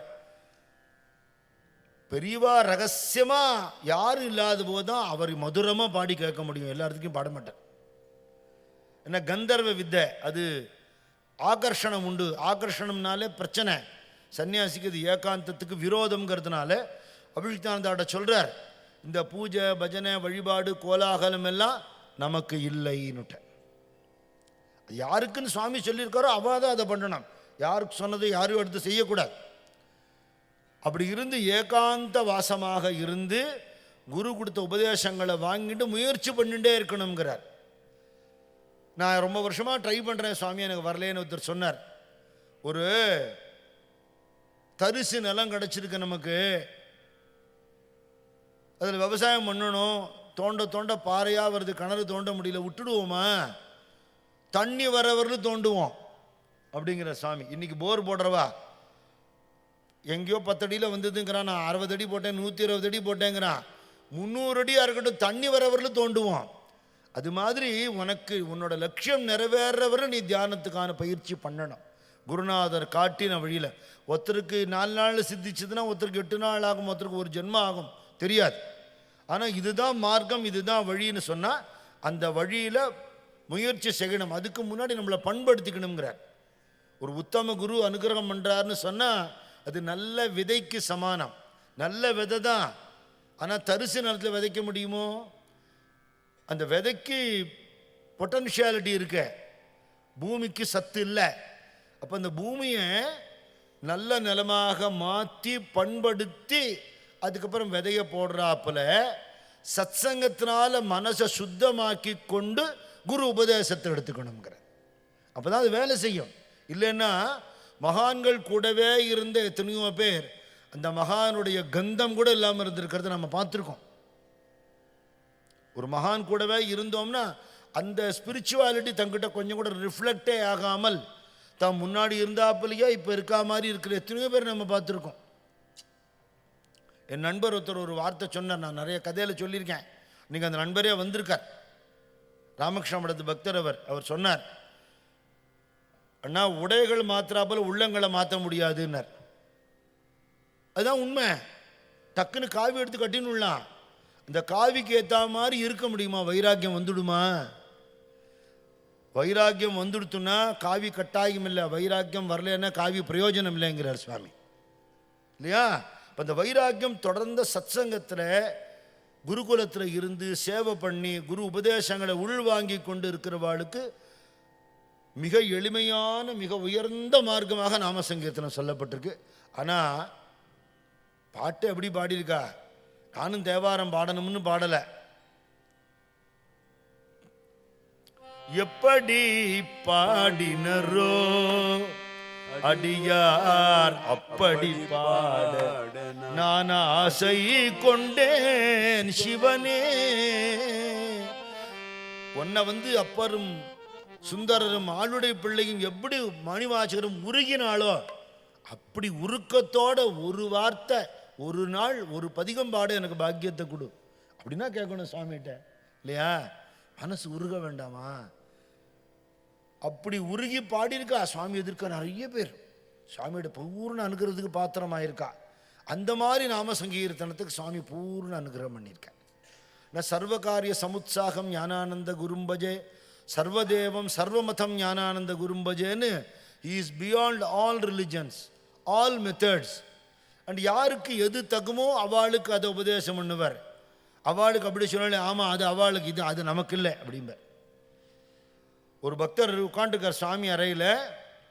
சுவாமி அவரை பார்த்துட்டு இருக்கார் தனியாக ஏகாந்தமாக. விடிகாத்தால நேரம் லேசாக அப்போ தான் சூரியோதயம் ஆகி வெளிச்சம் வந்துன்னு இருக்க. சுவாமி அப்படி பார்த்துட்டே இருக்கார். நீங்கள் சித்திரப்பட ரூபமாக இருக்கிறவர் ரூபத்தையே பாருங்களேன், 5 நிமிஷத்துக்கு மேலே நம்மளால் பார்க்க முடியாது. இந்த அதிர்ஷ்டானத்துக்கு பின்னாடி இருக்கிற சுவாமி முகம் இருக்கே, அப்படி குழு குழு குழு குழு குழுன்னு இருக்கும் அந்த பார்வை. சிசிர நயனம்னு அப்படி இருக்கும். அவர் பார்த்துட்டே இருக்கார். உடம்பெல்லாம் உதறல் எடுக்கிறது. சாமி கிட்ட கூட்ட பேச மாட்டாரான்னு இருக்கும், கிட்ட கூட்டு பேசினா பயமாக இருக்கு. சட்டுன்னு கவனம் சதறித்து. வெளியில் லைட்டெல்லாம் எரியறது அனாவசியமாக, வெளிச்சம் வந்துருக்கு, அது ஏந்து போய் ஆஃப் பண்ணலாமான்னு ஏந்திருக்க வந்தார். அதுக்கு வேறு ஆள் இருக்கா, நம்ம வேலையில் உட்காருவோம்னார் சுவாமி. உட்காந்துட்டு அப்புறம் சுவாமி அவரை பார்த்துட்டே இருக்கார், பார்வை நகர்த்தவே இல்லை. சரி நம்ம இன்னைக்கு மாட்டின்றோம், தப்பிக்க முடியாது போல இருக்க. இவரும் பார்த்தார். வெளியில் வந்து தான் தெரிஞ்சுட்டேன், பல மணி நேரங்கள் ஆயிருக்கு. கொஞ்ச நேரம் பார்த்துட்டே இருந்தேன், சுவாமி என்னை பார்க்குறாருன்னு எனக்கு தெரிஞ்சுட்டே இருந்தது. அதுக்கப்புறம் பார்த்துட்டு இருந்தால் நான் இல்லாமல் போனேன். சுவாமியை பற்றின சிந்தனையும் இல்லை, சொல்ல முடியாத ஒரு நிலையில் இருந்தேன். எனக்கு நினைவு வரும்போது சுவாமி ஏந்து வானண்ட போயிட்டார். அப்புறம் நான் வெளியில் வந்தேன். சுவாமி என்னை கூப்பிட்டு சொன்னார், இதுதான் நிர்விகல்ப சமாதினாராம். அவர் கஸ்டம்ஸ் டிபார்ட்மெண்ட்டில் ஆஃபீஸராக இருந்தவர். ஆத்மீக சாதனையெல்லாம் ஒன்றும் பண்ணலை. சுவாமியோட மணிமண்டப மூர்த்தி கொடுத்த சுந்தராமையர் பார்வையாலேயே நிர்விகல்ப சமாதி கொடுக்க முடியும். சிலோன்லேருந்து பழைக்கிறதுக்காக வந்த முருகேஷுங்கிற பையனுக்கு இட்லி சாப்பிட்டு இருக்கும்போது புருவம் நடுவில் அப்படி ஒரு தட்டு தட்டிட்டு போயிட்டார். கார்த்தால் உட்காண்ட மனுஷன் சாயந்தரம் தான் ஏந்திருந்தாராம். அதுக்கப்புறம் சிலோனுக்கு போய் முருகேஷ் சுவாமிகள்னு ஆயிட்டார். அவருக்கு மடமே இருந்து இப்போ சித்தி ஆயிட்டார். சுவாமி பேரில் இன்றைக்கும் அங்கே மடம் இருக்குது. சிலோன் போனவா போய் பார்த்துட்டு வந்திருக்கா. அப்படி ஒரு க்ஷணத்தில் ஹரிதாஸ் சுவாமிகள் பாடுவார், பாக்கு கடிக்கும் நேரம் பரமலை காட்ட வந்த பரமகுருவே இன்னும் தாமதமாம். ஒரு க்ஷணம் கொடுத்துருவார் சுவாமி. அப்பேற்பட்ட ஒரு வள்ளல் நமக்கு கிடைச்சிருக்கார் இல்லையா? யார் யார் எந்த குருவை நம்ம உபாசனை பண்ணுறோமோ அந்த குரு யார் அப்படின்னா ஞானமயமானவர், ஆனந்தமயமானவர். இந்த வார்த்தை யாருக்கு பொருந்தாது? மந்தஸ்மித முகாம்போஜம், மலர்ந்த முகமுள்ளவர், எந்த குருவுக்கு பொருந்தாது? மகனீய குணார்ணவம், அருமையான தெய்வீக குணங்கள் கடல் போல உள்ளவர், எந்த மகானுக்கு பொருந்தாது? மதுரா பாஷிணம், இனிமையாக பேசுகிறவர், எல்லா மகான்களும் அப்படித்தானே. சாந்தம், எல்லா குருநாதாலும் அப்படித்தானே. சர்வபூத தயாபரம், அத்தனை ஜீவராசிகள்டையும் அன்பு உள்ளவர். பக்த வாத்சல்ய ஜலதிம், பக்தாட்ட அவ்வளவு கருணை கடலாக இருக்கிறவர். பரமானந்த விக்கிரகம், ஆனந்தமே வடிவமானவர். எந்த மகானுக்கு பொருந்தாது சொல்லுங்க பார்ப்போம். ஒரே உத்தர், எங்கள் குருநாதருக்கு இது டேலி ஆகாதியா சொல்ல முடியுமா? அவ்வளோ பேருக்கும் பொருந்தும். ஆனால் ஞானானந்தம் அதுவும் எல்லாருக்கும் பொருந்தும். ஞானானந்தம் அது ஒரு உத்தரோட பேர் இல்லை, அது ஒரு நிலை. அந்த நிலையிலே அவர் இருந்துட்டார். அந்த நிலை ஒத்தொத்தருக்கும் கொடுக்கறதுக்காகவே தான் இருக்கார். தான் அடைஞ்ச நிலை ஒத்தொத்தரும் அடையணுங்கிற கருணையோட கோவில் கொண்டு இருக்கார். இன்னும் நிறைய விஷயங்கள் சுவாமி சொல்லி அபிஷிக்தானந்தா நமக்கு எழுதியிருக்கார். எல்லாத்தையும் சொல்கிறதுக்கு நமக்கு அவகாசம் கிடைக்காது. அந்த நேரம் வேதாந்த விஷயங்களை அதிகமாக நம்ம சொல்லும் பொழுது உள் வாங்கிக்கிற தன்மை நிறைய பேருக்கு ரொம்ப நேரம் இருக்காது. இப்போ இதுக்கு பதிலாக நான் 4 நாளைக்கு ஒரு பக்த விஜய சரித்திரம் சொல்லியிருந்தே வச்சுக்கோங்களேன், உங்களோட ரிசப்ஷனே வேறு மாதிரி இருக்கும். நடுநடுவில் 1-2 அபங்கம் மாட்டுறது எல்லாரும் ஆஹாங்கிறா இல்லையா? ரெண்டும் ஒன்று தான். அவள் வேதாந்தத்தை பக்தி ரீதியாக அனுபவிச்சான், ஒன்றும் வித்தியாசம் இல்லை. இந்த அனுபவம் தான் அவளுக்கு கொஞ்சம் கூட வித்தியாசம் இல்லாமல் கிடச்சிருக்கு. ஆனால் நமக்கு சுலபமாக இருக்கு அந்த மார்க்கம். அதனால் சுவாமி எதை காட்டினார்? பக்தி மூலமாக பக்தியால் யோகம் காட்டி, யோகத்தால் ஞானம் காட்டும்னு ஸ்டெப்பு போட்டு கொடுத்தார்.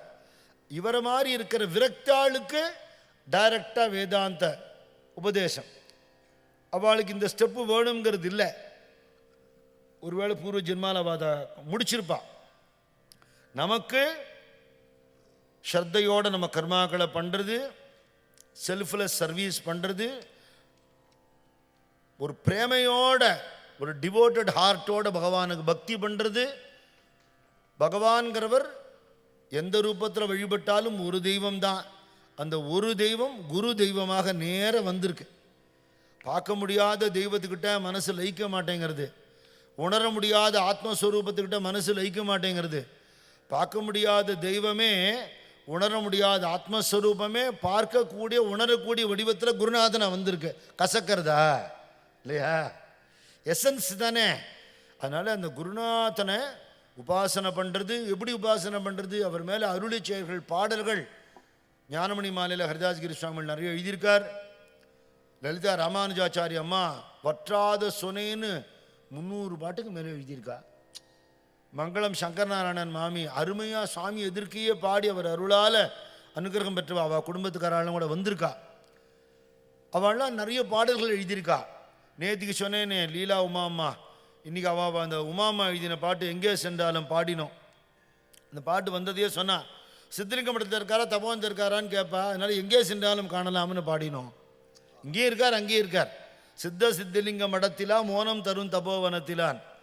அப்புறம் அவளே சொன்னா, அதை பினாகினி நதி கரையிலாங்கிற லைன் சுவாமி எடுத்து கொடுத்தாரு. அந்த பாட்டு அவர் தெரியாமல் எழுதணும்னு ட்ரை பண்ணி அடுத்த லைன் வரல. பினாகினி நதி கரையிலா இதையும் சேர்த்துப்போம் அப்படின்னு விட்டார். அதுக்கப்புறம் தான் நாங்கள் எழுதினோம் பிருந்தாவனத்துறை அருகிலாங்கிறது. நான் அந்த பிருந்தாவனம் எழுதலை, ரகோத்தம சுவாமி பிருந்தாவனம்னா அதுக்கிட்ட தானே இருக்குது தபோவனம். பிருந்தாவனத்து அருகிலான்னு எழுதினேன். அப்படி அவள் அப்பா கோபாலையாலாம் அவ்வளவு பாடல்கள். அப்புறம் பொதுவாகவே குரு கீர்த்தனமாக எது பாடினாலுமே நம்ம சுவாமிக்கு பொருந்தும். அப்படி எல்லா விதமான குரு உபாசனா கீர்த்தனங்கள், குரு பக்தா சரித்திரங்கள், தேவதா உபாசனா கீர்த்தனங்கள், அவா பதிகங்கள், பாசுரங்கள், அவா சரித்திரங்கள், இதெல்லாம் கேட்டு கேட்டு கேட்டு மனசை பண்படுத்திக்கணும். கதாசிரவணம் இல்லாமல் ஒரே ஒரு நாள் கூட போகக்கூடாது. மகான்கள் கதை கேட்காமல், பாட்டு சொல்லாமல், கேட்காமல் ஒரு நாள் போகக்கூடாது. குல கடமைகளை பண்ணாமல் ஒரு வேளை இருக்கக்கூடாது. அப்படி 100% சின்சியாரிட்டியோடு இருந்தா இல்லையா, பகவானோட கிருபை எப்படி கிடைக்காமல் இருக்கும்? சிவன் சார் அந்த ஃபுல்லஸ்ட் சின்சியாரிட்டியை தான் ஸ்பிரிச்சுவாலிட்டிங்கிற. தனியாக வேற ஒன்றும் இல்லை. எது பண்ணினாலும் ஸ்ரத்தையோட பக்தியோட பகவான் பார்த்துட்டே இருக்கான். பார்த்து கொண்டிருக்கிறான் பரமபுருஷன் ஒருவன், அச்சுதா தாசர் பாட்டு.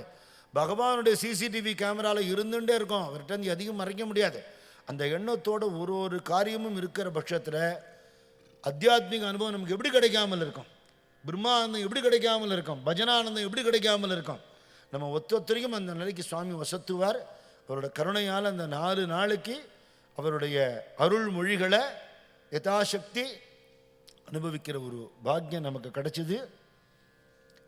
தொடர்ந்து அடுத்த மாதம் சொன்னேன், நேற்றுக்கே 19, 20, 21 சிவன் சாரோட யோக சபையில் நங்கநல்லூர் 10வது தெருவில் இருக்குது. அங்கே சதாசிவ பிரம்மேந்திராள் சரித்திரம் 7 படிகளில் மாந்தர்களில் சிவன் சார் எழுதினபடிக்கு அந்த சரித்திரம் இருக்குது.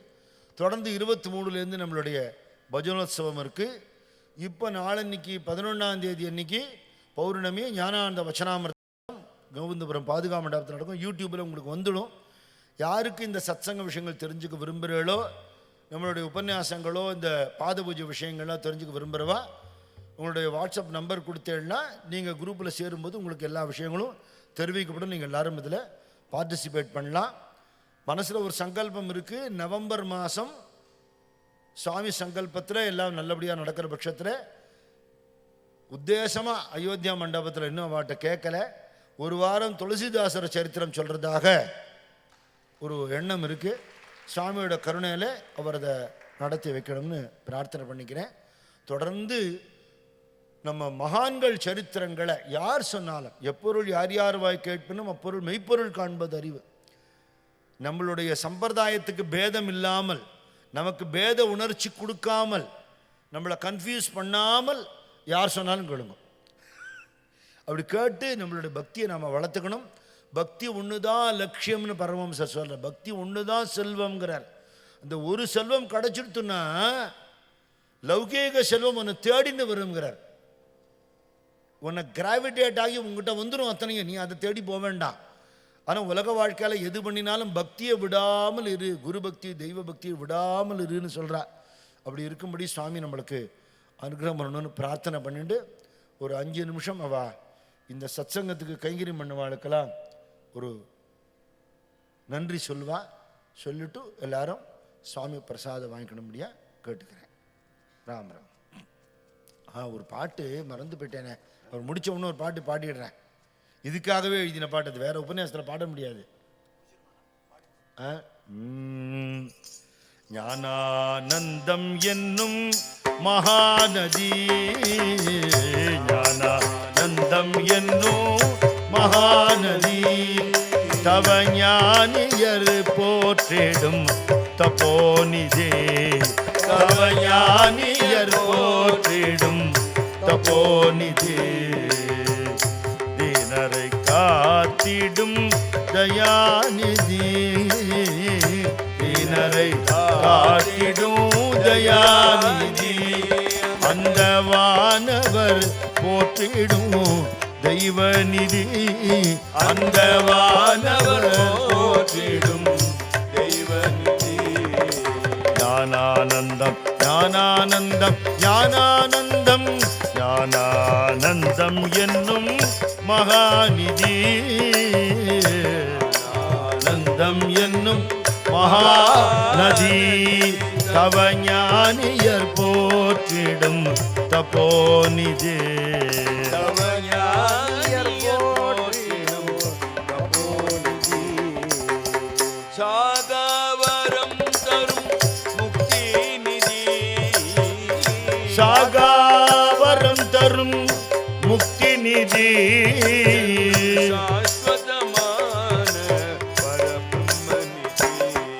என்றும் சாஸ்வதமான பரபிரம்மநிதி ஞானானந்தம் என்னும் மகாநதி ஞானானந்தம் என்னும் மகாநதி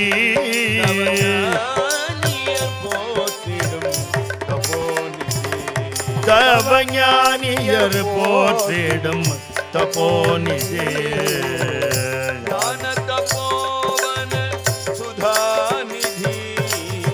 ஞான தபோவன சுதாநிதி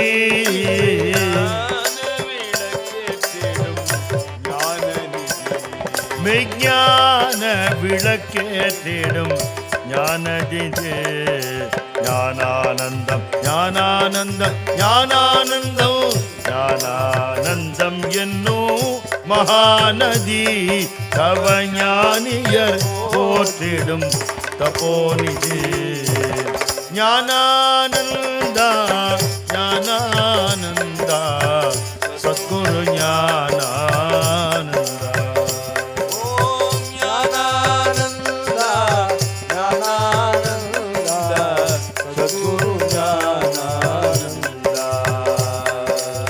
ஞானானந்தா ஞானானந்தா சத்குரு ஞானானந்தா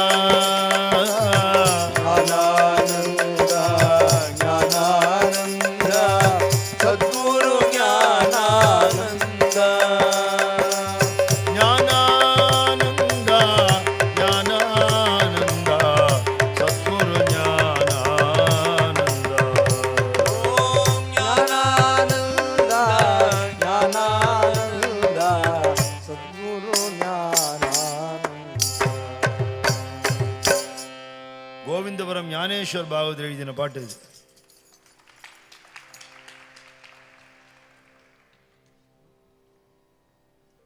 தாழ்வில்லாத தன்மையும் தளர்ச்சியற்ற வன்மையும் வாழ்வினால் பயன்களும் என் வாக்கிலே வரங்களும் பக்தியில் கசிந்தலைந்து பாடுகின்ற பான்மையும் பாடுவோர் கனேக போக பாக்கியங்கள் என்று ஓங்க என் கரத்து இயற்கையான சித்தியை தந்து ஞானமூர்த்தியாய் தனித்து வைத்த சக்தியாம் நாம கீர்த்தனம் பறந்து நாடலாம் செழிக்கவும் வேறிடாத இன்பம் பொங்கி வீழலாம் விளங்கவும் ஞான தீபம் ஏற்றி என்றும் நாம கீதம் பாடுவோம் தர்ம சக்தி வாழ்கவென்று சந்ததம் கொண்டாடுவோம் ஞான தீபம் ஏற்றி என்றும் நாம கீதம் பாடுவோம் தர்ம சக்தி வாழ்கவென்று சந்ததம் கொண்டாடுவோம். எல்லோரும் நன்றாயிருக்க வேண்டும், இதற்கு ஈசன் கணேசன் அருளல் வேண்டும். எல்லோரும் ஒன்றாயிருக்க வேண்டும், இதற்கு ஈசன் கிரீசன் அருளல் வேண்டும். காம்போஜம் மகனீய குணார்ணவம் மதுராபாஷணம் சாந்தம் சர்வபூததயா பரம் பக்தவாத்சல்ய ஜலதிம் பரமானந்த விக்கிரகம் ஞானானந்தம் பிரபன்னோஸ்மி நிர்மல ஞான சித்தையே. ஓம் ஞானானந்தம் ஞானானந்தம் ஞானானந்தம் ஞானானந்தம் ஞானானந்தம் ஞானானந்தம் சத்குரு सद्गुरु ज्ञानानंद भगवान की सद्गुरु चरणारविंद की ब्रह्मैव सत्यम सर्वत्र हरिनाम स्मरणं हरि राम राम राम राम राम राम राम राम राम